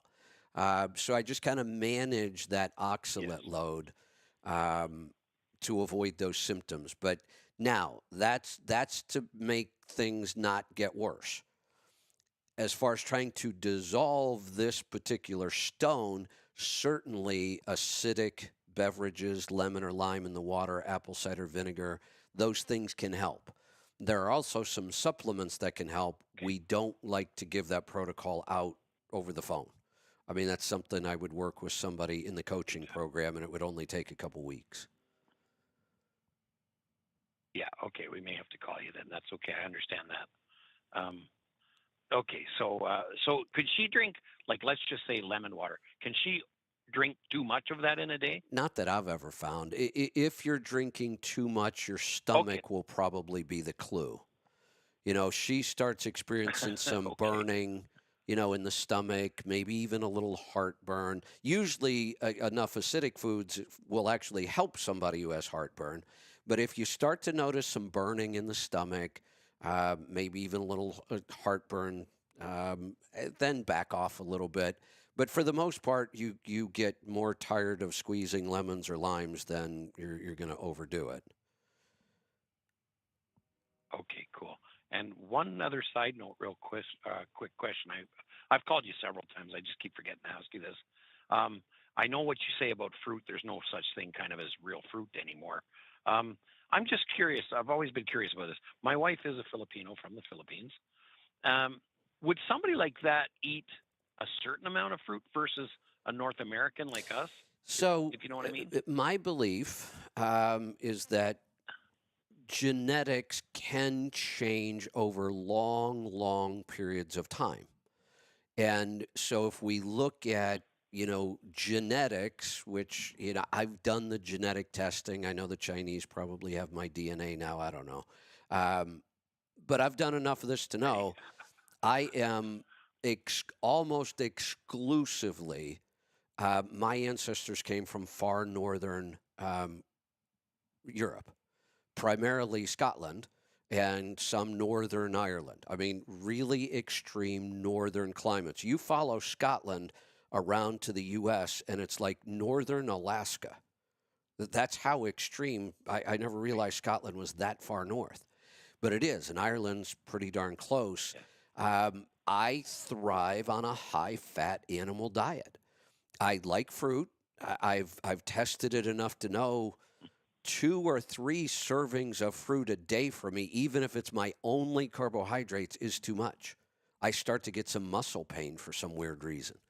1 serving of fruit a day, and I thrive. Moderate amounts of honey, and I do just fine. Now, take somebody whose ancestors come from very close to the equator, and they can consume more carbohydrates when they're healthy. We got to clarify that all of us, no matter what our genetics are, have been so overloaded with carbohydrates our whole life, plus grains, plus processed foods. We've done so much damage that everybody benefits from very low carb. Now, again, I'm to a point now where I can eat a big old pile of white rice with a little bit of butter and salt and pepper and not see a blood sugar spike because my insulin response is so good. I've been working on it for so long. But if I started eating those kinds of carbs day after day after day, I'd end up going right back down the same path again. And I don't believe any human can thrive on what would be considered a moderate carb diet today. Okay. Yeah. All right. Well, that brings me in a direction anyway. And just one last question. I don't know if you want to mention it or not. Are you able or willing to mention the ketone monitor, the brand name? I would if I could remember it. Let me look real quick to see if I can. It's one of those things that I saw an article, went to the website, tried to order it, found out you couldn't order it in the U.S., forgot about it for a while, then realized you could get it in Canada, so I started talking about it again. But I don't recall the name of the company or anything. It should be fairly easy to find, though. Well, if you at some point remember it or want to post it on X or something, or okay, here it is. Anyway. Nope, found it. Sibio Okay. KS1 Continuous Ketone Monitoring System. So it is sibiosensor.com. Sibio is SIBIO. So sibiosensor.com is the website. If you are in Canada or you know somebody who can get it for you, you can order them there. You can't have them shipped to the U.S., though. Yeah, no, I am in Canada, of course. Yep. Yeah. Okay, cool. Well, thanks again for all your help and continued success, Kevin. You're welcome. Thanks for the call. All right, so my battery is holding on by a thread. It is charging. Let me see what... no, we're holding on at 13%. So we're actually gaining a little bit. I was down to 11. So I think we can continue on. I've got a ton of calls, so I'll hang out as long as we've got calls. Let's go to California. Aaron, welcome to the program. Well, good morning, Kevin.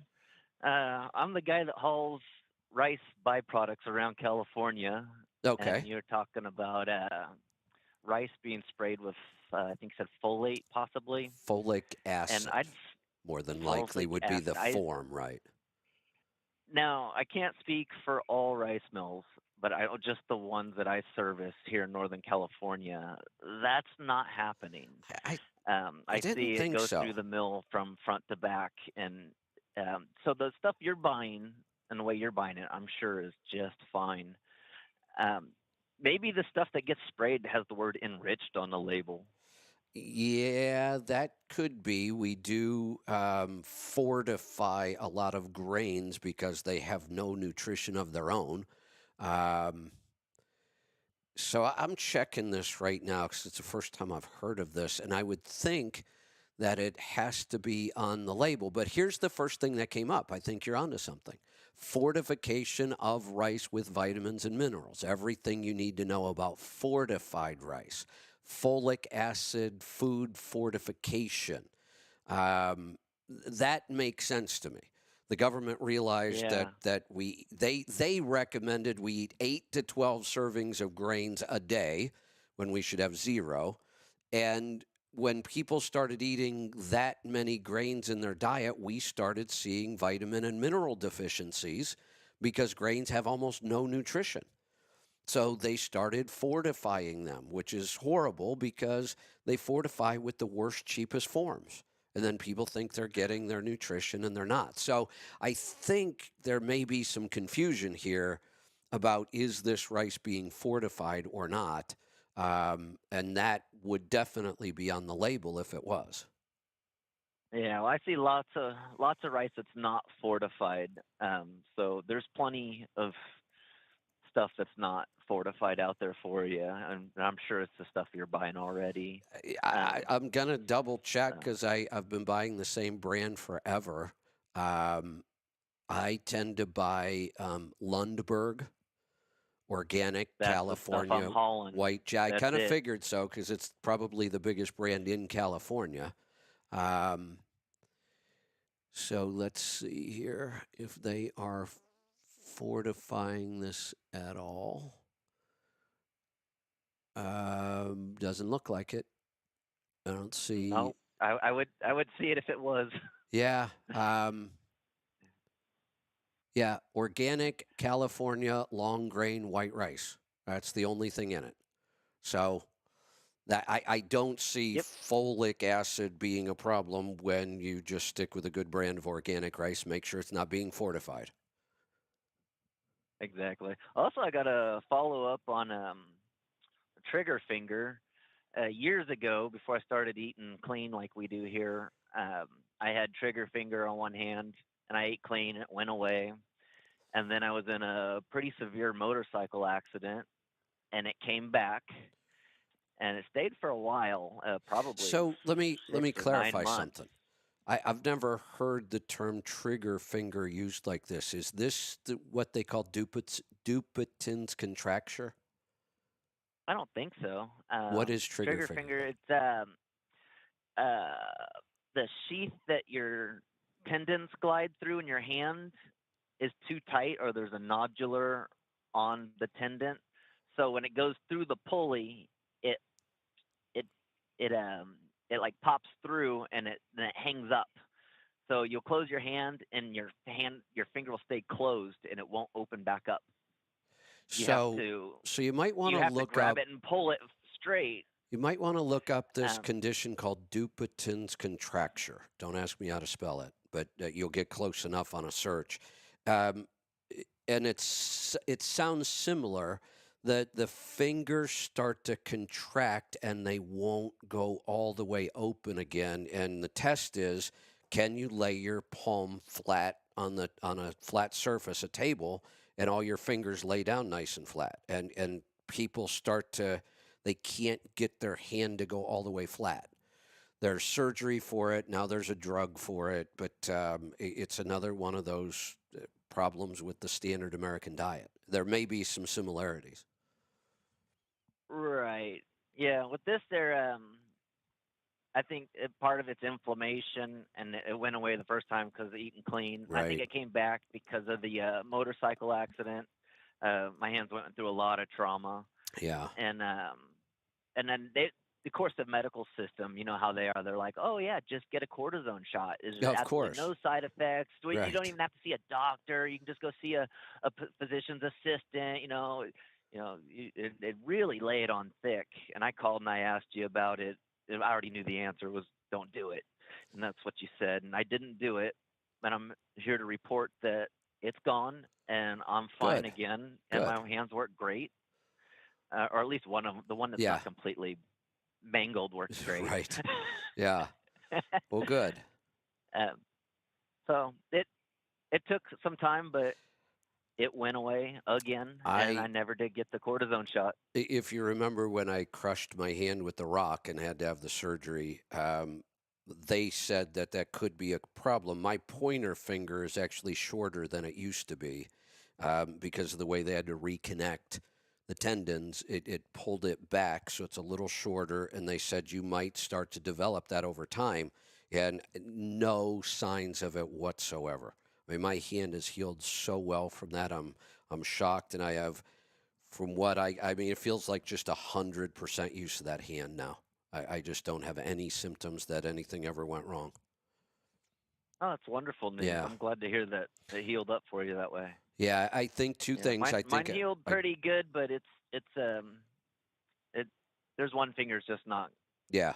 There's like Yeah. missing pieces of bone. It's It- just hard to overcome that. Yeah, well, yeah, absolutely. So I think I had a really good surgeon. So kudos to her. And I think a healthy enough diet that it healed. I'll tell you what turned out to be the absolute best physical therapy, because it is my pointer finger on my dominant hand, my right hand, weeding. Weeding is like the best physical therapy you could have for your hands and grip strength. And you got to get down there and try to grab the tiny little weeds sometimes by some big roots. And I'll notice that hand was weak. Yeah, and I would actually use my left hand sometimes more often. But I kept forcing myself to weed with my right hand, and it just got stronger and stronger. Yeah, I could see how that would be good exercise. Yeah, it's that gripping, fine detail kind of gripping and pulling, and it requires a lot of grip strength, and it just got better and better over time. All right, Aaron, we're Yeah, gonna. I lost a ton. Yeah, I'm gonna cut you loose because the calls are really piling up, which is good. It's good to see the volume of calls. I've got tons of comments coming in from both YouTube. Facebook, I haven't had time to check X, but I haven't really had time to read most of these. Let's go to Ohio. John, welcome to the program. Hi. 25-year PPI user. Ooh, okay. I stopped using them 3 months ago and started using your kit. How's it going? And I've been 3 kits. And I'm still having some heartburn. I have, maybe a good week, and then seems like I have a couple days where I have heartburn or something. You are the record. 45 years with PPIs. If you look at the documentation, you're not supposed to take them for 45 days. 25. 25, okay. 25. All right, you're not the record then, but you're right up there. Anything past 20 years, we tend to go through multiple kits. We might also have to start looking at some other nutrients. So zinc, you might want to supplement with zinc. You may be lacking some of the nutrients we need for your body to build its own stomach acid. So when you're on the kits, a lot of times, we've got enough additional acid and some other support enzymes that kind of help. But when we try to get somebody off the kit and it comes back, it tells me that their body is not able to produce its own stomach acid well yet. And many times that's going to be a nutrient deficiency. So you could play around with some zinc. That's one of the primary nutrients our body needs. Trying to think of what else we can easily supplement to do this. This may be one of those cases where I'd be able to help you a lot more in a coaching program. It would only take us probably 1 month. But that way we could kind of monitor a little closer and spend a little more time on it. Okay, so do you carry zinc in your store, or do I just go to Walmart and get it? Or? Again, this is where I don't always keep in my head we have multiple supplements with zinc in them. And so we also want to balance zinc with some other things. So rather than try to do this off of the top of my head on a fly, it gives me more time on a coaching call to go make sure I'm giving you the right form. We're balancing the other nutrients you might need. And also go a little deeper than just recommending some zinc. There are some other things we could be doing. Okay. Should I maybe get another kit, or? I would keep using the kit, just because it will probably keep the symptoms away. We might switch out again. If I can spend more time on it, we might switch out one of the supplements. Maybe we add some pepsin or some other digestive enzymes.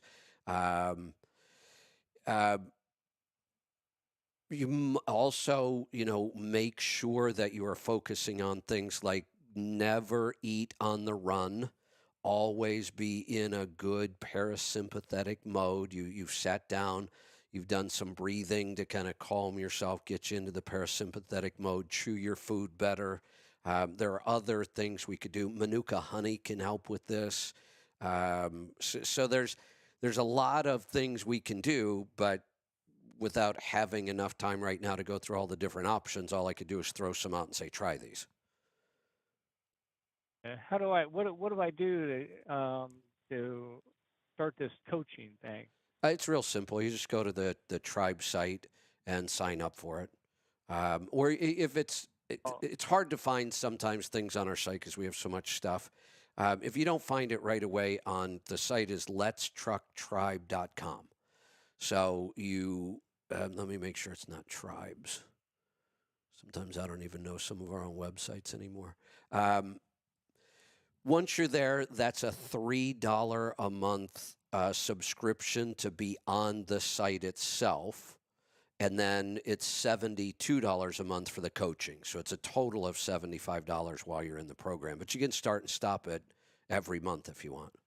So if you go to letstrucktribe.com, you'll either find it and be able to get signed up, or just reach out through chat on the site, or give us, Tribe Care a call and they'll get you signed up. Okay. All right. I'll give it a shot. All right. Good luck. And maybe we'll be talking to you soon on that one. The coaching program is really, really working well for us on both the business and health side. I'm really happy with the stories and testimonials we're getting out of there. People are really kind of getting to that next level of help and solving problems they've been working on a long time. Let's go to Indiana. Jeff, welcome. Yeah, you touched on something on a couple earlier calls about it's something I've had and noticed that if I take a sip of 4 ounces of water, like you said, I will pee 2 times, like yep. a quart. And I always thought that, well, I'm drinking more water and I changed my eating habits, but elaborate on that some more. Like you kind of just touched what's going on there. So the first thing that will trigger this is low carb eating. And yes, we used to talk about this a lot when we talked about the keto flu. One of the reasons you get those weird symptoms, cramping overnight, leg muscles, things like that, was because when we eat enough carbohydrates that we keep our glycogen stores full. Glycogen is the form of carbohydrates we store in tissue. And we can store about 2,000 calories total. If we're eating the standard American diet, those 2,000 calories of glycogen are full all the time, and you're spilling glycogen and sugar out every place else. It's never an issue. When you go low carb, and primarily for most people, that's even going to occur with like 50 grams of carbs a day or 75. You won't hold that 2,000 calories of glycogen all the time anymore. You'll start burning that off. And if you go low enough carb, you'll lose it all. For every molecule of glycogen our body stores, it stores 2 to 3 molecules of water with it. This is why when people go right from, a high carb diet to a carnivore or keto diet, they lose so much weight in that first week, sometimes 2 and 3 pounds a day, because you're dropping all that water. Oh, absolutely. The bloat goes away. All of a sudden your pants are loose and you're thinking, I couldn't have lost that much fat in a couple of days. You're right, you didn't. You lost a lot of water out of every cell in your body. The water takes minerals with it. And that's why we start getting muscle cramps. You can get heart palpitations because it's minerals that control the beating and contraction of our heart. So that's why Light Balance became our number 1 selling supplement, because Light Balance fixes this. Use it every day. When you start eating kind of moderate carbohydrate on even a keto diet where I'm producing ketones, most of the morning, and then I tend to eat more carbs later in the day, that kind of moderates itself. And I don't go through that. When I went pure carnivore recently, I noticed it all over again, worse than ever. Like I almost felt like I was dehydrated at times, except I wasn't. My urine was completely clear. And if I drank 4 ounces of water, I peed back out 6 almost immediately. And I was constantly going to the bathroom. And I'm like, what is going on? Like I said, I can drive 12 hours a day and never stop. I've always been that way. But it's like this instant urge. And my analogy was the container is completely full. Your body does not need any more water right this minute, but I keep sipping. And as I sip, it just keeps spilling over, like trying to put more water into a container that's already full.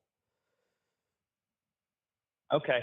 So it's just, and if I maybe use the term wrong, but a side effect of being very low carb. Yes. It's just the quote side effect means you pee a lot because, like you said, the more you drink, you're already full. It's got to go somewhere. You can't. Your body just says, "Look, we just don't have any way of holding any more liquids." The other thing we have to be aware of, though, is it is much easier to become dehydrated in this state. Your body doesn't hold much water anymore. It doesn't store all that excess water it used to be able to grab if you went 6 hours without drinking. You wouldn't get dehydrated. Now I do. I need to be consuming water or some liquid most of the day. And it's just and the more extreme the carbohydrate restriction is, the more extreme this effect is. And I wouldn't even call it a side effect. It's the way our body is supposed to operate. Yeah, maybe that's why I said I'm not using that term. So the weird part is that you're already full and you drink water and you can't put it anywhere, but you can get dehydrated. Correct. It's like, well, imagine this. Imagine that we have to store water for our body outside of our body for a second.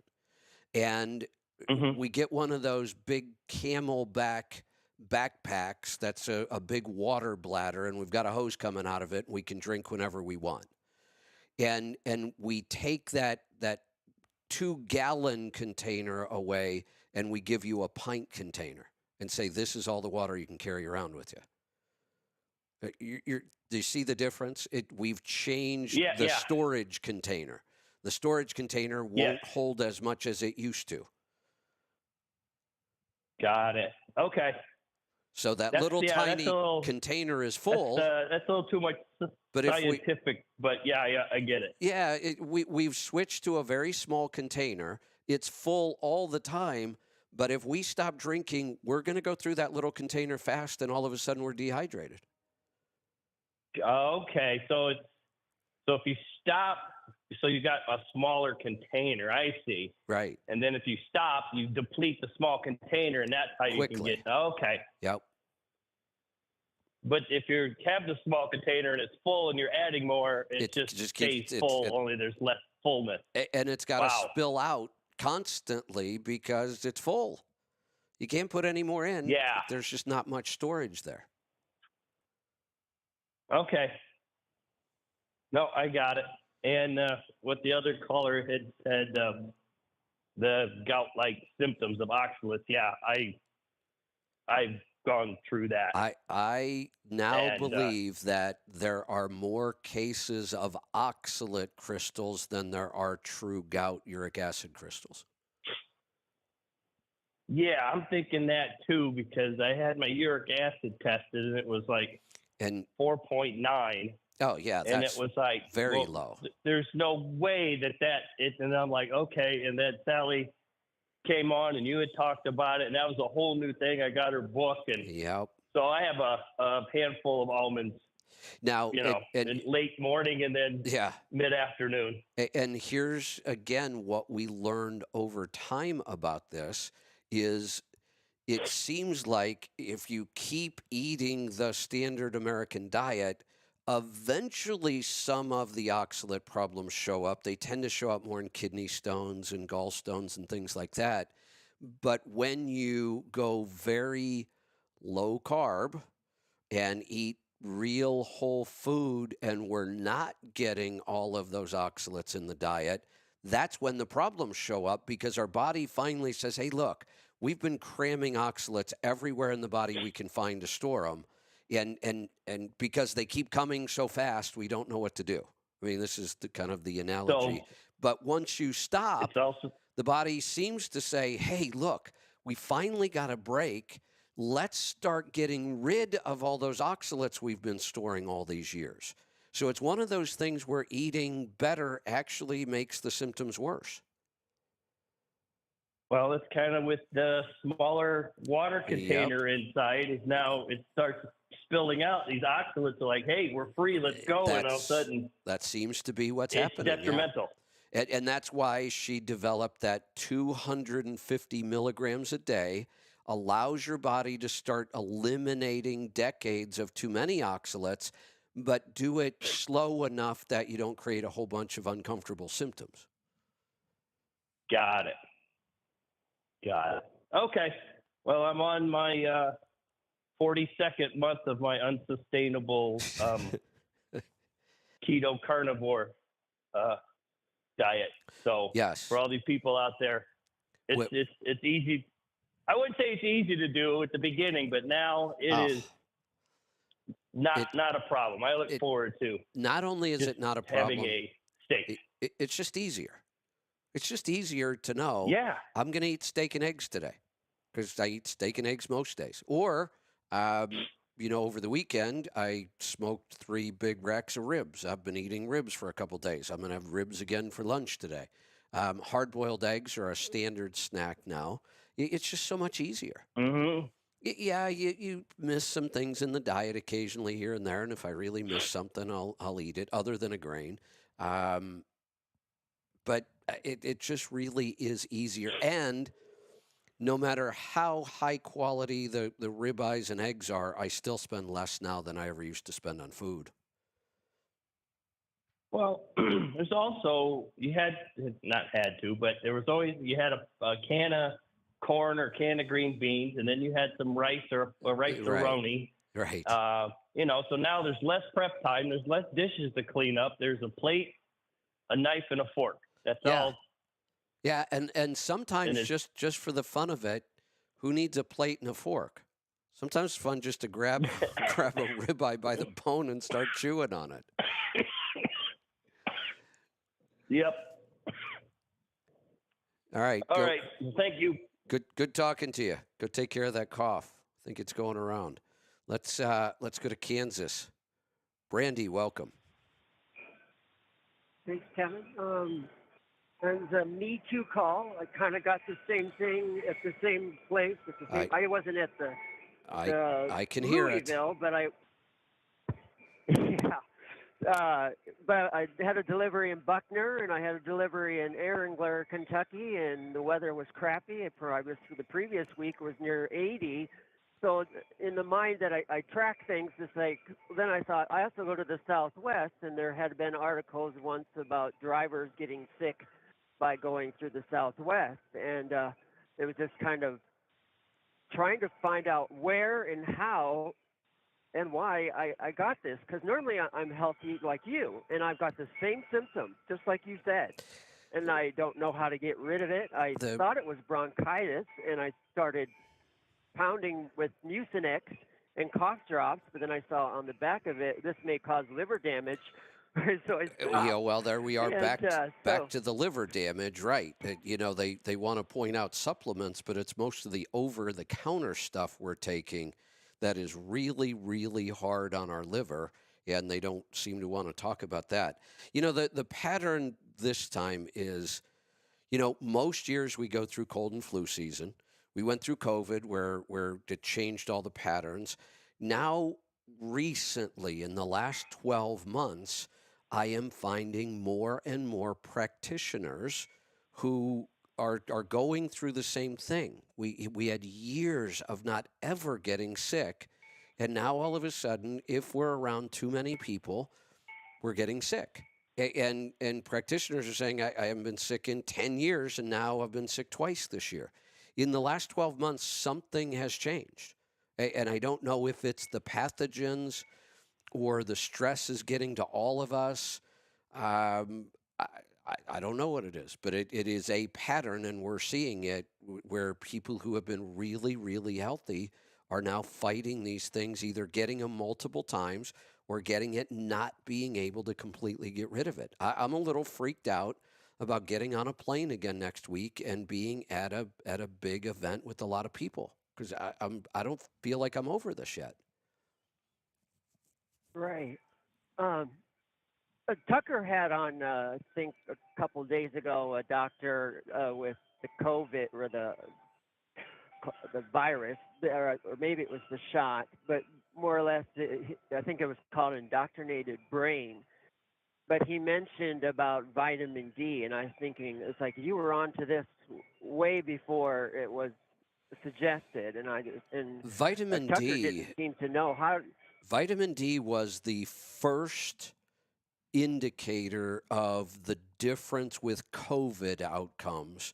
We identified this early in 2020, just as COVID was I starting. remember.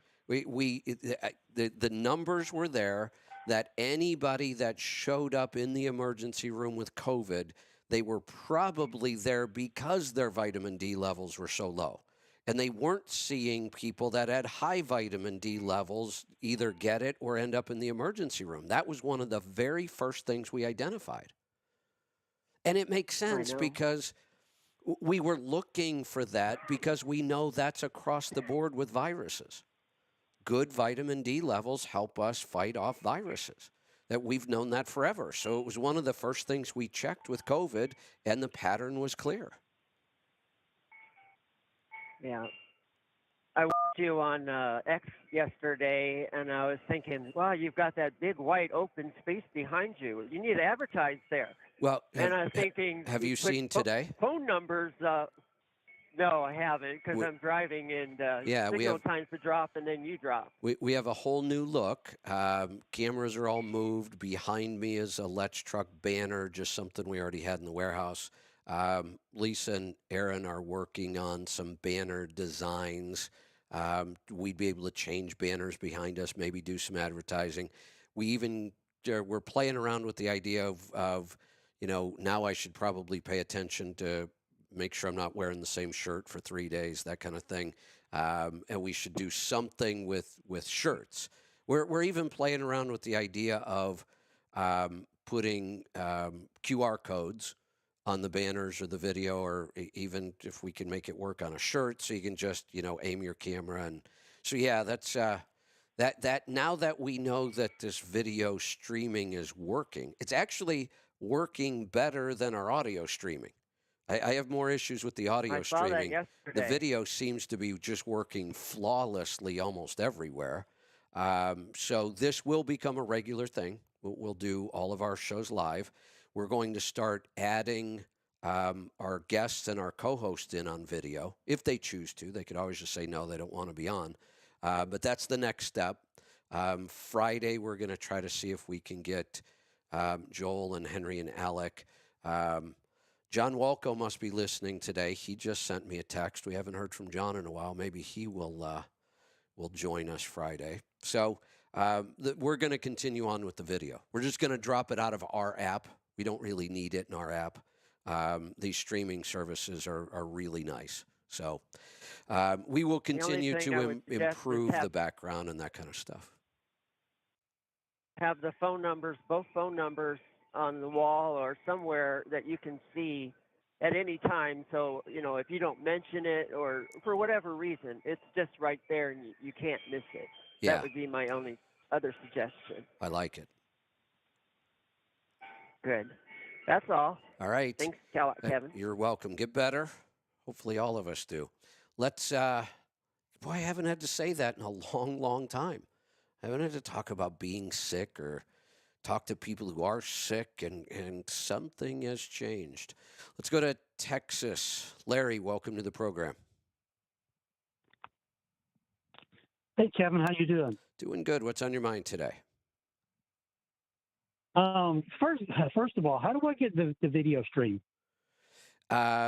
Are you on X, Facebook, or YouTube? No, I'm not. Is that how you get it? Those are the three platforms that the video stream is going to. Okay, all right. X is I'll the have to work on that. easiest. Yeah, X is well, I say it's the easiest, but that's probably because I just spend most time on X. Facebook is pretty easy. YouTube is a little weird. I couldn't even find our own live stream on YouTube for a while, and then I think I did find it. But one of those three is where you're going to have an account on one of those three to find it. Okay, well, maybe I'll check into X. But your first caller this morning was talking about his wife having phlegm in her throat and a constant cough, and you said you were having the same symptoms. Yeah, so just so we understand, the phlegm in the throat started about 6 weeks ago and didn't really have anything to do with being sick itself. I just started noticing that I was constantly trying to clear my throat. It was even making me a little nauseous. Then I got sick roughly 10 days ago or so, and the problem got worse and is still continuing to be worse. So it's almost like they were kind of two separate events, but getting whatever I got this last time, a cold, the flu, COVID, whatever, I have no idea, I don't really care, made it worse. Okay. Once I've had I'm dealing with something now with similar problems, and some of the symptoms of LPR, silent reflux, you have a constant like dry cough, a tickle in the back of your throat, and just you're constantly clearing your there throat. for a second. I don't have a dry cough at all. When I cough, if I cough, there's still lots of junk in my lungs. It's the very opposite. It's a very wet cough. I have not ever really experienced a persistent dry cough. Yeah. Because of the way you eat and everything, I doubt that you have that. But I have the first caller you had, it might. It could be. The problem with her, I don't want to call her a problem, but the issue we have to deal with, one, she's been going through cancer treatment. Two, she eats the standard American diet. So nothing is comparable. We expect to see the kind of symptoms she has. I don't expect to see these because I haven't had them for the 8, 9 years, almost 10 years I've been eating healthy. This is something new, and I haven't really changed my diet other than going more strict carnivore, which may or may not have caused this. I'm not sure. But mine is also in conjunction with the fact that I've gotten sick for the first time in 8 years. So there's just a lot of strange stuff that has changed, and it doesn't seem like it should be diet related. Here's another way I know I don't have any form of reflux, even if they want to call it symptomless reflux or silent or whatever they're calling it. Reflux happens because of weak stomach acid. I absolutely know I have very strong stomach acid because I can consume incredible amounts of pure protein and digest them just fine. No nausea, no nothing. And that's a sign you've got really strong stomach acid when you can do that. Yeah, exactly. I just went to a gastroenterologist a couple of weeks ago, and they wanted to put me. They said I had a GERD, which I know I didn't. I had an argument with the nurse practitioner because she wanted to put me on a PPI, and I said no, I'm not doing that. And there's a test you can do to test your stomach acid. Is your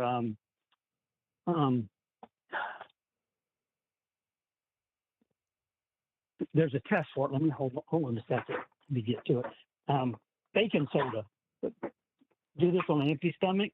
Baking soda, about a quarter teaspoon of baking soda, and a glass of water, 4 ounces of water in the morning on an empty stomach, and swallow that. And if you don't burp within 5 minutes, you have low stomach acid. That's one of those tests we can use. Have you ever heard of that? Yeah, and it's because you're neutralizing whatever stomach acid you might have. that will cause the belching if there's good, strong stomach acid, and then you neutralize it, which is what we're doing with baking soda. Baking soda is a base. Yeah. Just like we put in our oil to neutralize acid, we put a base in, so you get that reaction. If you don't have strong stomach acid, the reaction doesn't occur. So yeah, it's one. Yeah. Most of the time, by the time people come to us, there's no doubt they have weak stomach acid. We don't need to do this very often. Usually, if you got to do this test, you're probably just borderline anyway. Right. Well, I've never heard you talk about, maybe you have, but I've never heard you talk about silent reflex, or it's called LPR. And I have a couple of book recommendations for you, because there may be a lot of people out there, and it's very much underdiagnosed. Some of the symptoms are, like I said, you have constantly, you're not sick, but you're constantly coughing up phlegm. You have a tickle in the back of your throat, which may cause you to cough a lot. You have a hoarse, raspy voice, and also some discomfort at your sphincter going into your stomach, and up into your esophagus, even up into your voice box. But two book recommendations are, one is All About LPR by Thomas F. Lee. Another one is Dropping Acid by Jamie Kaufman. And she's actually the one that came up with the terms silent reflux and LPR. Two very good books on those kind of symptoms and how to deal with them. All right. I will take a look at Do that. you need me to repeat those? No. Nope. I've got them. You've got them? Yep. The one from Dropping Acid, and the reflux diet is very good diet for people, because you have to go down to a low acid diet, and which I've had to. Yes. And you also talked about proteins and the ability to. I have some issues with that. And this is why I don't go down. I believe I started reading one of these. I don't agree with the low acid. I think that we cause more problems by eating low acid. Our stomach acid is supposed to be strong enough to dissolve metal.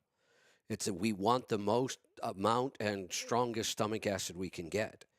When we start neutralizing or eating a low acid diet, we can cause more problems. But again, many of these diets have been developed for people who eat the standard American diet. They may work for those people. I will not work with somebody on any health issue if they won't change their diet. I don't want to have to know all that other stuff, because it doesn't work. It's a Band-Aid at best. So for me, if somebody wants advice from me, my only advice is change your diet. Once you change your diet, then we have our ways to work with this. And many times it's the opposite approach. I don't want anybody eating a low acid diet. That's a Band-Aid to me. Right. Well, according to both of these books, the problem is not really much as the acid, is as the pepsin that's in your stomach, the enzyme pepsin that digests food, it kind of goes up into your esophagus, all the way up into your voice box. It does, and but hold on. The only way it can get there is because the lower esophageal sphincter is dropping open and allowing it up. Well, do you know what the signal is for that to close tightly? Acid. Low, acid. Very low pH. So we start eating a low acid diet, we make it worse. Yeah, I completely understand it's like that. taking antacids or proton pump inhibitors. We're taking away the symptom. We're not fixing the problem. Right. Yeah, I don't want to do that. That's the exact opposite approach of what we take. We always want to fix the root cause, not give somebody a Band-Aid to cover up symptoms. This diet is recommending lowering your stomach acid so when it gets up into your esophagus, it doesn't bother you as much. No, that's a horrible approach. Might as well listen to your doctor and take antacids. And PPIs does the same thing. Yeah. No, we want to make Yeah, the acid so strong that flap closes and stays closed. That's the fix. Yeah, I understand that. I did change my diet somewhat and started eating less proteins like beef. I still eat Why? some protein. Why? And I've See, I actually think been that's a losing weight. mistake. Beef is the most nutritious food we eat. Why would we limit the most nutritious food we eat? Because it seems I have the problem of when I eat proteins, it spikes my glucose. It increases my glucose. So you have to replace that and I protein with fat then. Yeah, I agree, and I like need to I work on that. said earlier, if we still have a blood sugar issue, yes, we could start to moderate our protein, but I wouldn't moderate beef first. I would moderate chicken, pork, the other meats first, because beef is our most nutritious. So if I'm going to moderate protein, I'm going to make sure I'm eating primarily beef. I would even go to bison and just add plenty of fat and eat the fattier cuts. But I wouldn't limit the most nutritious part of our diet. If we have to moderate protein, that's a blood sugar issue. What's the highest A1C you've ever recorded? Like 140 something. No, A1C, not a blood sugar reading. Oh, A1C. Oh, wait, A1C. Yeah, years ago, a long time ago, it was, I think, up to 9 at one time. So you were very insulin resistant at one point. So yeah, I was over 300 pounds at one point. Have you worn a continuous glucose monitor? No, I've never done that. That's what you should check do. my glucose, but my glucose has been fine. Hold on. This year. I can tell you this, that if you're doing finger sticks, you don't know what your blood sugar's doing. You have some idea. But it was everything changed about my knowledge of blood sugar, my body, how it affects, changed 100% with the CGM. You can't do enough finger sticks to ever catch all the movements in blood sugar that we need to be seeing. You can't finger stick all night long, but my continuous glucose monitor tells me every 15 minutes. So what I'm saying is you may not need to moderate protein. You're doing it randomly. You don't necessarily have a good reason to moderate protein. You think it might be spiking your blood sugar, but without a CGM, I wouldn't try to guess like that. Yeah. Well, when I was eating, I'd say predominantly protein, some carbs, like vegetables, I got to a point where I had lost like 40-something pounds since last August, I think. Good. And I'm down to 227, 226 now. And I had kind of leveled out, plateaued around 233. When I adjusted my diet somewhat, I started losing weight again. And another reason I started... That could happen, yeah. Another reason I adjusted my diet, and I just backed off of beef predominantly. I still eat pork, which I like better anyway, and chicken. But I started eating things that are easier on my stomach, vegetables and some fruits. And it's easier on my stomach. One symptom with GERD is, not GERD, the silent reflex, is my esophagus spasming, like right behind my heart and causing intense pain, especially in the evenings. Again, I understand what's happening. I'm going to go back to the basic premise that we always work on. You are avoiding the most nutritious part of our diet because you still have weak stomach acid. Rather than addressing the stomach acid and strengthening it, that's all I'm trying to say. It's a different mindset. Yeah. I try to stay really strict to, we are going to make our body function the way it should, not avoid a very nutritious food. Right. Okay. One more thing real quick, talking about people that don't want to change, have a hard time changing their diet. There's a science and strategies for change. Now, another book recommendation. that goes well with that. Anybody that reads this book will learn so much, Okay. even about foods. It's the book is called Mini Habit for Weight Loss by Stephen Geis. Got it. Guise. Okay. It's a very good book. It kind of started me on a lot of changes I needed to do in my life. What kind of things does he recommend? Just so I know what direction this book's going in. I won't say carnivore. Probably more paleo. Definitely stay away from sugars and.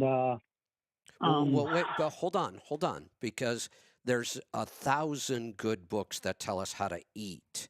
You seem to indicate that this changed our habits, not the food we're eating. We know which foods to eat. You alluded to the fact that people who have a hard time changing the food they eat, this book would help them. How? Because now you just called it a diet book. Yes. Well, he has two books, actually. One of them is Mini Habits. That's the name. Then he has Mini Habits for Weight Loss. Both of them are great. Well, I don't need any more recommendations on food. We've got that one figured out. What kind of of recommendations does he make? Listen. We'll get through this. I'm good at asking good questions. What kind of recommendations does he make in the habit book or the other book about how to change my habits? Not the food I put in my mouth. I already know what food to put in my mouth. What recommendations does he make to change the habits? That's what I'm trying to get to. Well, the whole book, both of these books, is actually about taking. He told how he took a small, simple routine and started with that. And I think he said he started with some push-ups, like 1 or 2 push-ups. He started really small, and then he became very, very consistent at it. And then he ramped up what he was doing, but it's all about changing his mindset, the way he was thinking. I know. I'm trying to get to how he changes the mindset. And the reason I'm asking is I have a really good book that I recommend on this topic.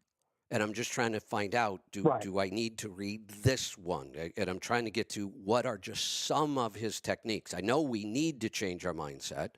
We need to create new habits. I have a formula I've used forever on creating new habits. I'm wondering if this is anything different or new than that. Well, he talks about harm reduction. Like you said earlier, doing away with all your wheats, all your grains. Don't go back to food. Please don't go back to what food I'm supposed to eat. Am I not being clear about that? No, but you keep doing it. You just said stop eating grains and wheat. Yeah, we've been saying that for 10 years. That's not new. How do I get? You're telling me he's going to teach us how to change our mindset to make that easier. And I have methods, but I'm always open to something new, except I am not hearing anything about how to change my mindset or my habits. You keep going back to food. Well, like I said, there's strategies like harm reduction. I don't know what harm reduction means. I really don't. That's such a generic term. That's why I'm pushing you to get to something that might help me here. Doing something less that's harmful to you, like smoking less. And you do something. A lot of people can't make that wholesale change. Our brain does not like wholesale changes, but it will accept small incremental changes. That's the basis for this book, is how we change our minds, how we change our brain by small incremental changes, doing different strategies like harm reduction, doing something less, and ramping up to bigger and better things.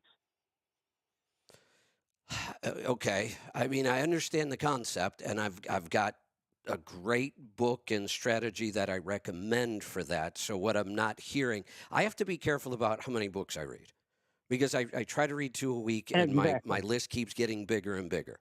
So I can't. I used to read anything I could get my hands on.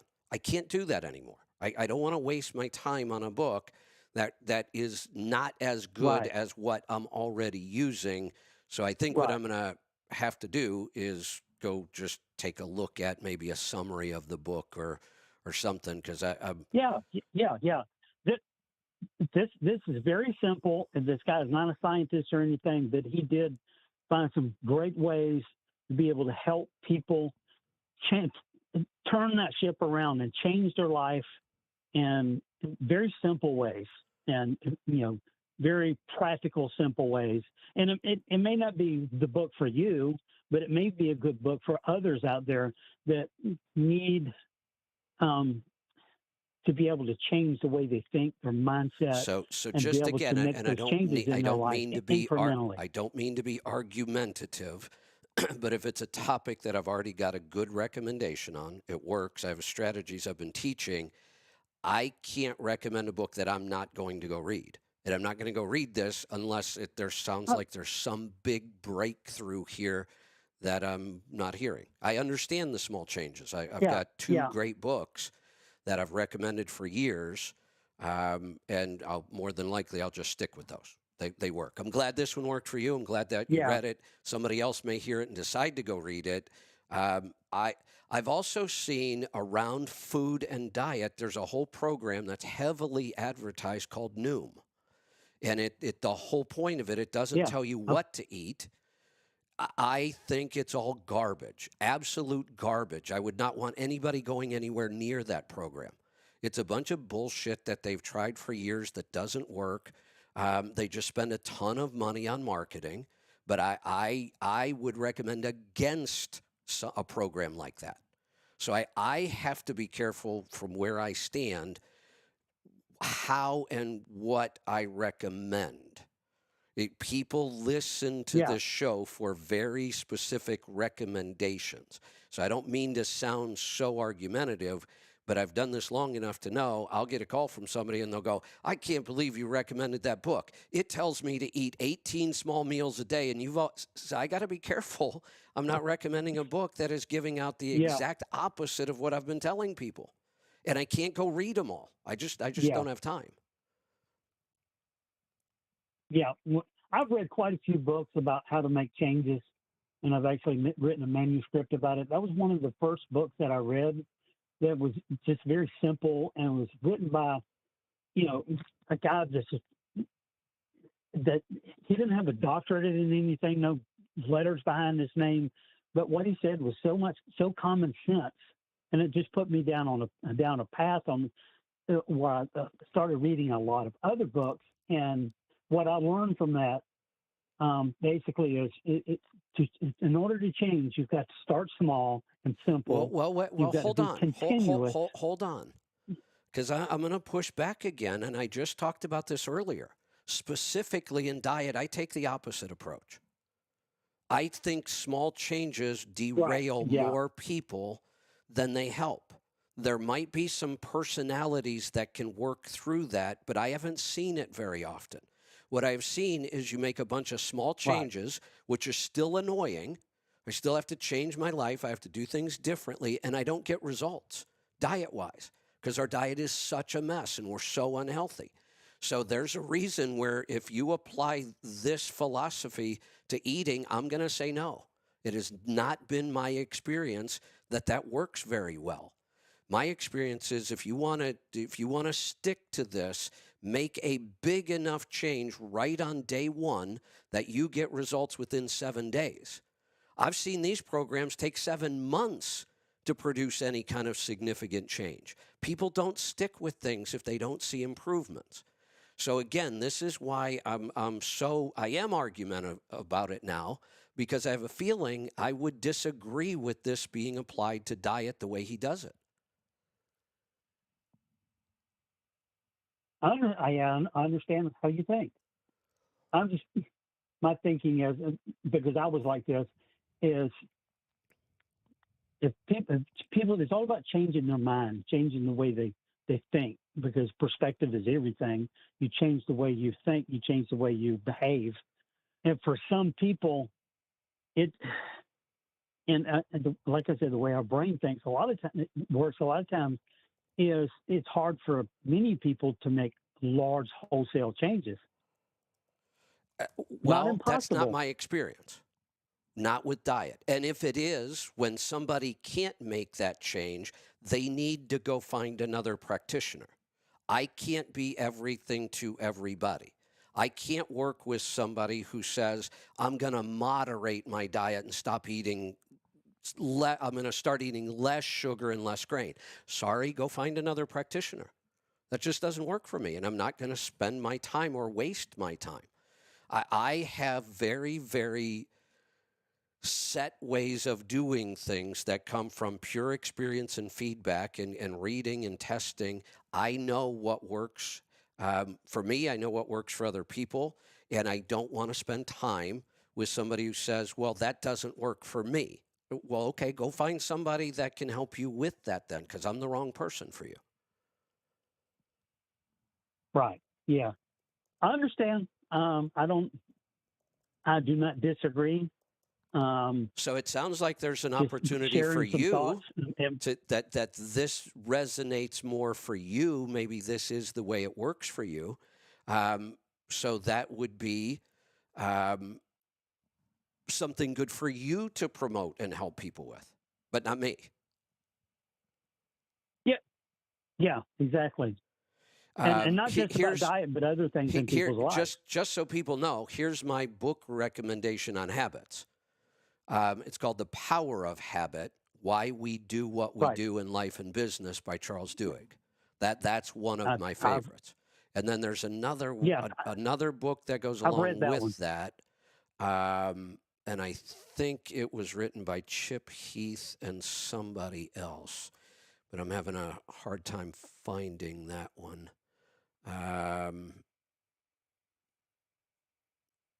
Yeah, I'm not seeing that one. I may be confusing it with somebody else. But I'll have to go back through my book list. I've listened to The Power of Habit. A lot of good stuff in that. And that's the method that resonates with me. It's the method that worked for me. It's the method that works for the people that I've helped. And to me, to move to something else just confuses the issue. So again, I always appreciate book recommendations. Somebody may try that one. I'm going to cut you loose because I got to get to one more call and then wrap this up today.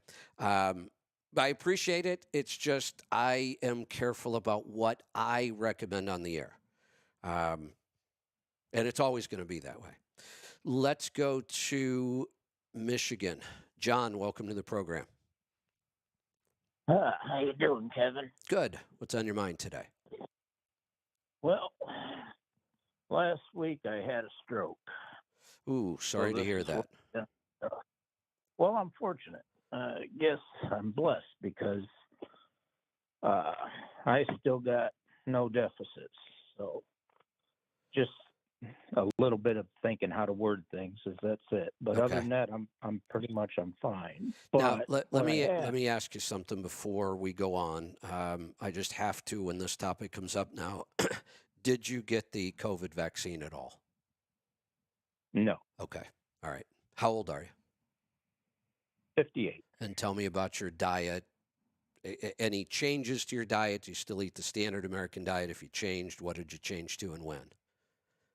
Actually, that's the funny part. You know, I followed your keto diet way back in 15 and some life-altering events back then, marriages and stuff.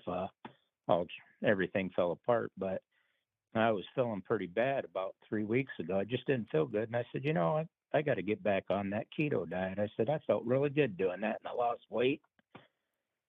And 2 weeks into the keto diet, which, you know, I was pretty much fish and vegetable, chicken thighs and vegetables, and I cooked all my own meals. 2 weeks in, this happened, you know, and I know that. Well, let's stop there because I want to make that clear because that sounds like you're trying to allude to the fact that switching your diet this occurred at the same time. And let's just put that to rest. No, I for everybody else, because it was brought up. It was presented that way. So I want to play the other side of this. You ate the standard American diet for 5 decades. Yes. This kind of damage that can cause strokes does not happen in a week or a month or a year or a decade. It happens over multiple decades. So it Yes, was and the standard American diet that created the conditions. The timing is just, I mean, there's no way you made enough physiological change in your body in 2 weeks to cause a stroke. So I just want people to understand that's not what you were saying when you say it happened after I changed the way you eat. It did. That's a true timeline, but it is not cause and effect.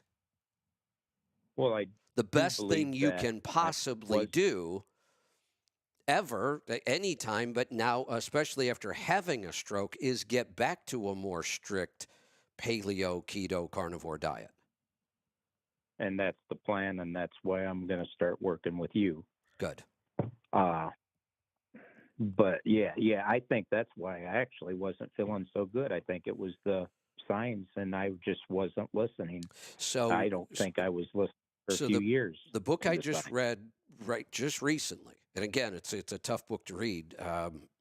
Just a little more detailed and not, it doesn't move real fast. It moves pretty slow through history.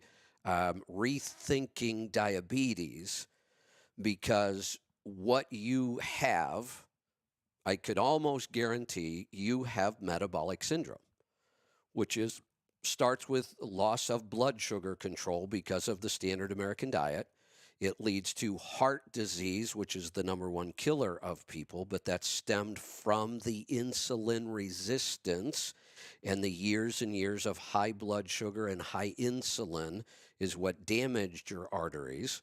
Then we move on to kidney disease, liver disease, imbalanced triglycerides, weight gain. All of those things are really the same condition. They're not separate things. Well, I do know what they did an A1C test on me, and it's about the same as the one that I had 5 years ago. It was a 5.8. I'm not big into sugar. I drink no pop. It's always water. Well, good. That helps. I put a little. That helps. But if you have heart disease, coronary artery disease, or artery disease that causes strokes, it is a lifetime of too many carbohydrates and too much insulin. Now, your body may be really good at producing insulin still, which keeps the blood sugar numbers down. This is where I keep saying we need better insulin testing so that we can identify. Like I said, I was convinced that protein did not cause gluconeogenesis. But I was making the same mistake. I was only looking at a blood sugar response. If we were to look at an insulin response, we do see that protein spikes insulin more than fat does. Okay. So it's the same kind of issue. When we see these symptoms, not that I'm big on cholesterol, but have you had your cholesterol tested? There are some numbers in there that could give me some clues. I actually have all the numbers here. I can get to that here on this next screen. Sure. And I know the cholesterol was at 254. Okay. Now the total number doesn't tell me anything. What's HDL? HDL 43. There's the sign, that another sign of metabolic syndrome. Low HDL numbers. You should be in the 70s or 80s. Okay. You're half of what we would like to see. Where are triglycerides? Well, I might have read that wrong here. Hold on, because it says HDL cholesterol. You said LDL, didn't you? No, I was asking for HDL first. We're going to do them one at a time. I asked for HDL. 43 would be a reasonable number. It's very low, but it's common. Okay. So what are triglycerides? Right. 176. That is the exact pattern of metabolic syndrome. Low HDL, high triglycerides. Yep. What about LDL? LDL calculated is what it says. It's always calculated. It says 179. Okay, so again, that is the pattern of a high carbohydrate diet. and decades of insulin. So we have multiple signs that, yes, you have metabolic syndrome. Oh, yeah, I So already we don't figured that's treat where it these was gonna things go. separately. And the fix is always diet. And the solution is the lower carb you eat, the faster you turn this around. Yeah. Is there, let me ask you this here. I got to get back to this little thing that he wrote with the neurologist. Turning this around, which I'm listening on how to turn it around through you guys. That's why I'm calling, because I know they told me to take a statin, but I haven't taken it because I know what it can do. But there is the one thing I'm wondering if we can turn around. Oh, where is that?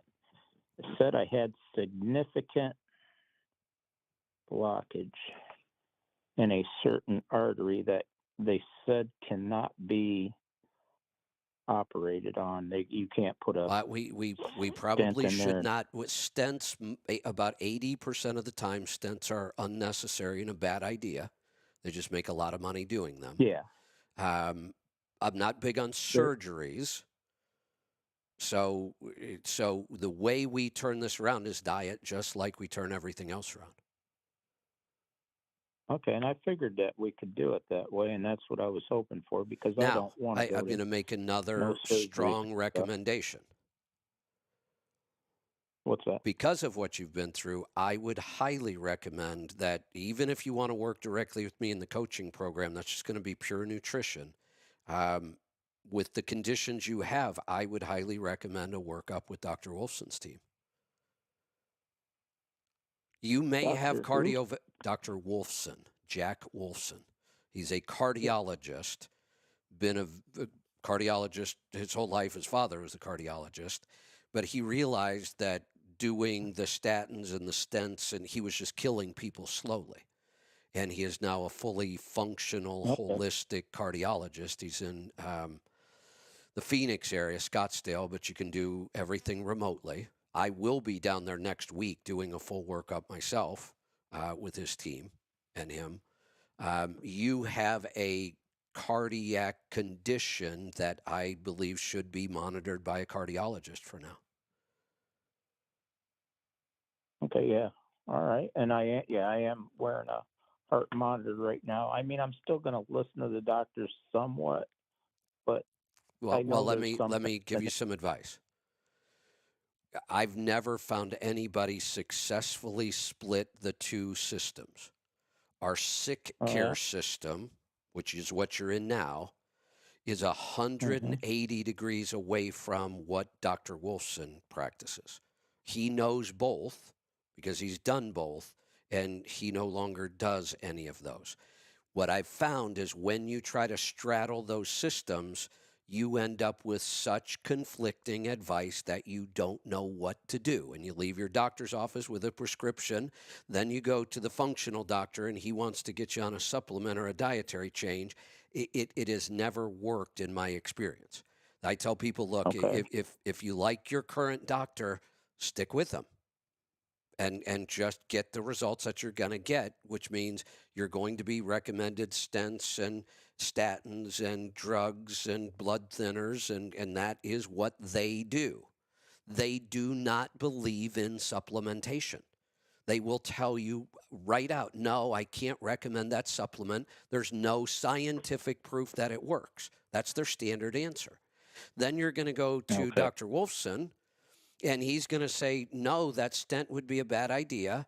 No, you don't need a blood thinner. You need vitamin D and K2. Now, what are you going to do? Whose advice are you going to listen to? That's right. Well, pick I'm one. Follow a lot of pick a system. They're too different to try to bridge the gap. I've been through this with hundreds of people, and it is frustrating for everybody. The doctor, the holistic practitioner, the patient, everybody's frustrated, and we get nowhere, and we can actually cause more problems.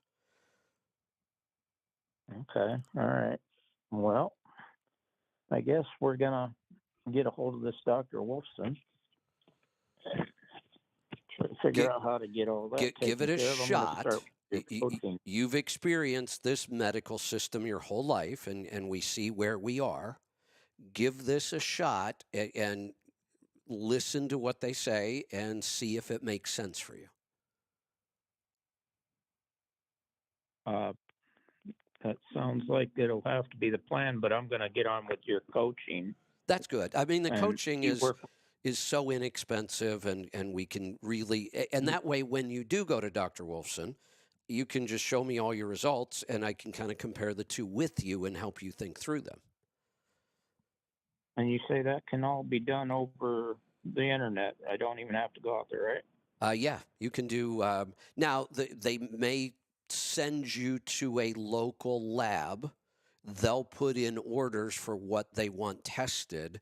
You go to a local lab to give the blood, but yeah, you don't have to show up in Scottsdale ever. They can do their whole program remotely. Can you give me his number over the line, or? I should be able to. It should only take me a second here to find it. The phone numbers I have are not office, so I'll just go get the office phone number for you.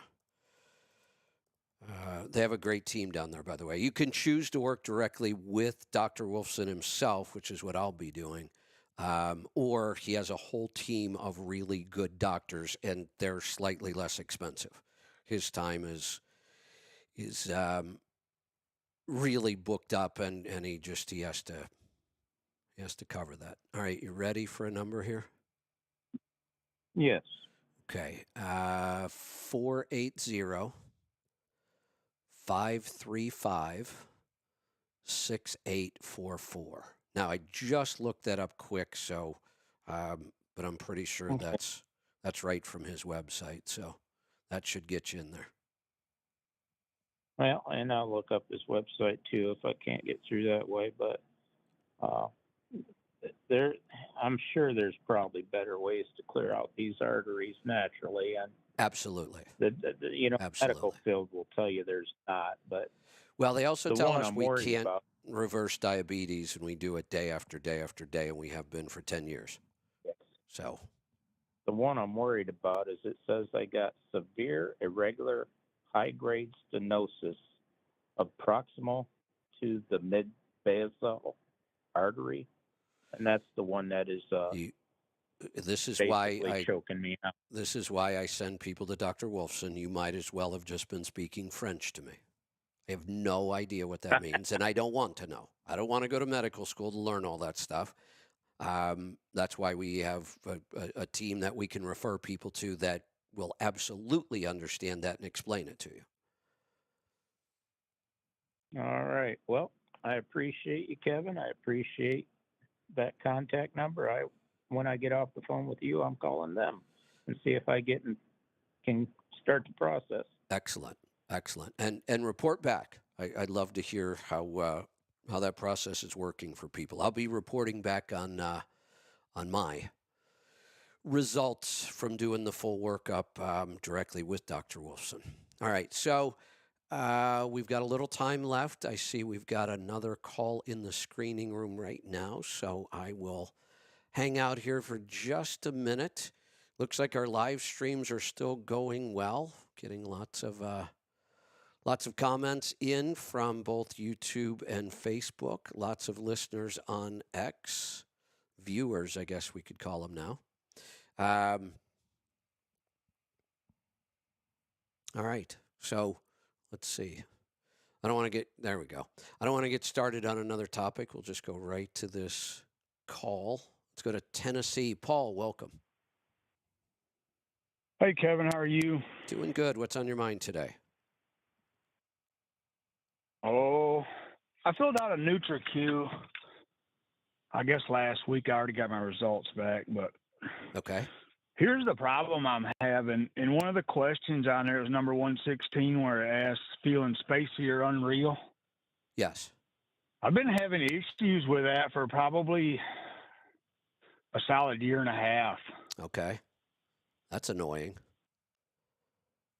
Yeah, I don't really know how to explain it. When I look up the definitions of each one of them separately, it doesn't really lead me.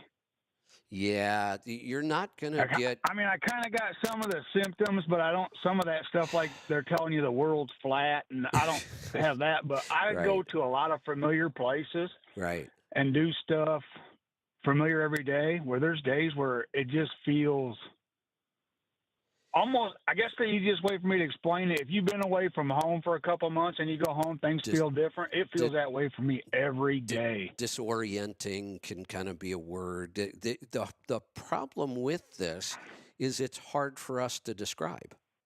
I don't think we have the right words to describe exactly what we're feeling. If we can't describe it, then we get confused. People around us get confused. So I understand what you're feeling.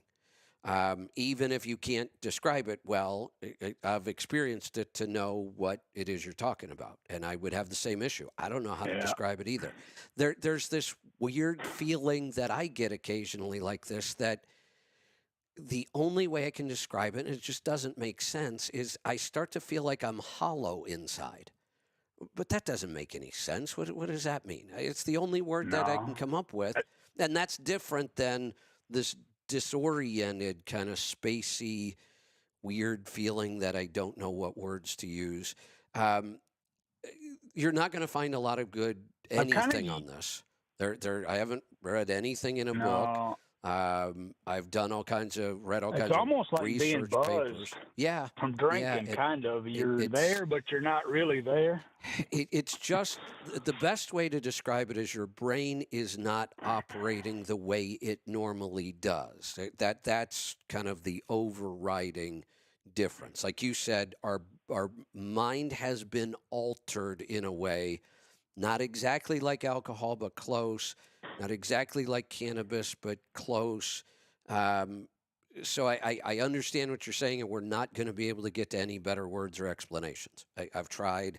No. What I might recommend, tell me about your diet, first of all. I've switched to carnivore, probably. Well, carnivore-ish. I still eat a little bit of vegetables, but not much. I've pretty much cut them out about a month ago. Okay. It's not clean. I mean, I'm not trying to source the cleanest foods or anything right now, but I haven't found that will makes as much as I can, much of a difference. I mean, long term it probably will, but short term, I can eat all of my meat from Costco or all of my meat from local regenerative farms, and in the short term, I can't tell you that I feel any different either way. Yeah, I've not noticed any difference. I know long term it's healthier for me, it's healthier for the planet, it's healthier for the animals. I get all that.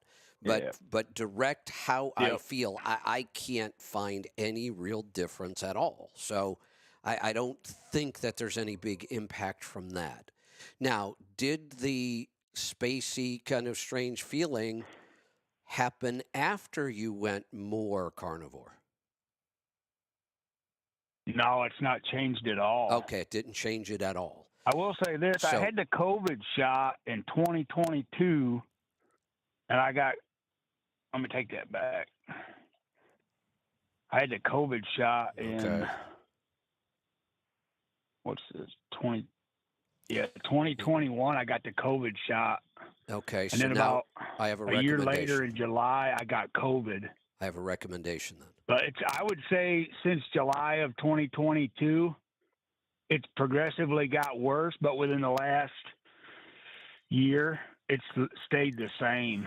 Okay, so It gets to the point where I don't even, some of my decision making, I'm not really even confident in making long-term decisions anymore. No, I'm not really, it's bad. That's a bad place to be. So I have a couple of recommendations. Yeah. So the first one may help you day to day. Have you ever used Brain Octane? Brain Octane? Yeah, it's the oil we usually Yeah, I have. When was the last time? I'm probably going to say 3 or 4 years ago, but Okay. it really started upsetting my stomach, so I stopped taking it. Well, I don't know why. Let's try it again. Digestion can Okay. change a lot over time. Ease into it, maybe a teaspoon in the morning. And then if you tolerate that, add, and I would add all the way up to 2 tablespoons in the morning if you can work your way up to that. And then I'm going to recommend another supplement that we don't sell in our store, but you can get it directly from Bulletproof. And I got to go look it up because they changed the name of it recently. It used to be called Unfair Advantage. Now it's called CoQ10 Energy. So All right. between Brain Octane and CoQ10 Energy, my brain starts. This is what I was talking about: eating strict carnivore, adding the Brain Octane back in, adding the CoQ10 Energy, even with no sleep. My brain was firing on every cylinder, and I was sharper than I've ever been. I mean, these are. This is. I've tried all kinds of. There's a whole name category for these supplements that help your brain, and my brain's not working well enough today because I didn't have the Brain Octane or the CoQ10 Energy today. There's a name for supplements that are supposed to help us think better. It's just not coming to me right now. But I've tried a ton of them. Most of them I get no effect that I can really tell or measure. These are the opposite. At some point, I have to quit these because my brain just will not stop. And I think that's why my sleep gets so screwed up. Because my brain just does not, at 12, 14, 16 hours, my brain's still going strong and I don't want to go to sleep. That's how powerful these two are. So you may want to try that and see if you notice a difference in the way you're thinking. I will. Hopefully it'll get me headed in the right direction. It's a place to start. Then what I would say is maybe I'm going to use this word, moderate the carnivore with some fruit, honey, and maybe some white starchy stuff like cassava flour or a little bit of white rice. And maybe you may find a balance in there that if you stay at 50 to 75 grams of carbs a day, that these symptoms kind of go away. So I would play around with some healthier carbs that we could add back in to the carnivore. Sounds like a plan. Give that a shot, and let's see where that takes us. If it takes us in the right direction, that'll give us some clues. If you don't see any change at all, that will also give us some clues. How soon do you think I should start seeing something if I take that the CoQ10 and that Brain Octane? About 2 hours, if that. I mean, it is. I know the first time I took that Brain Octane, it's been a long time ago when you first started talking about it. The first cup of coffee I had with that stuff in, I got a little funky feeling in my brain area. Yeah, no, that's what I mean. The first time I took some of that stuff, and I never got it again, but I always felt really good on it. Like I said, it started upsetting my stomach, and I kind of stopped taking it. But yeah, so and it does some people, and if that's the case, then switch back to maybe try our what's the other product we have in the store? It's the MCT oil, not the Brain Octane. Okay. So that's a little less I've tried powerful. that before too, but it's been a while. Yeah, that's a little. Okay. It's easier on your stomach, and what you're feeling in your brain specifically with the Brain Octane is your body's making ketones. It's the fastest way to make ketones, and the ketones go straight to your brain, and your brain thrives on ketones. Then, if we add the CoQ10 Energy, I'm not sure exactly how that stuff works, but it's like supercharging the Brain Octane. So I get results within an hour or two. Okay. I'll get online and get some ordered. Thanks, Kevin. You're welcome. Like I said, you're going to have to get the CoQ10 Energy from Bulletproof itself. It's fairly expensive, not really necessary for people to take every day. I don't take it every day. I didn't take any today. I'll probably take some tomorrow because I have the show and coaching, and I could use the extra help. All right, we are going to wrap this up. We're just about at the 3-hour mark. Looks like our broadcast held well today. I don't think we had any technical issues at all today on any of the live streams, so that's good news. And we've got it down to a fairly simple setup, just one laptop running all this. All right, we will see you back here tomorrow. Be safe, be profitable, be fit and healthy always.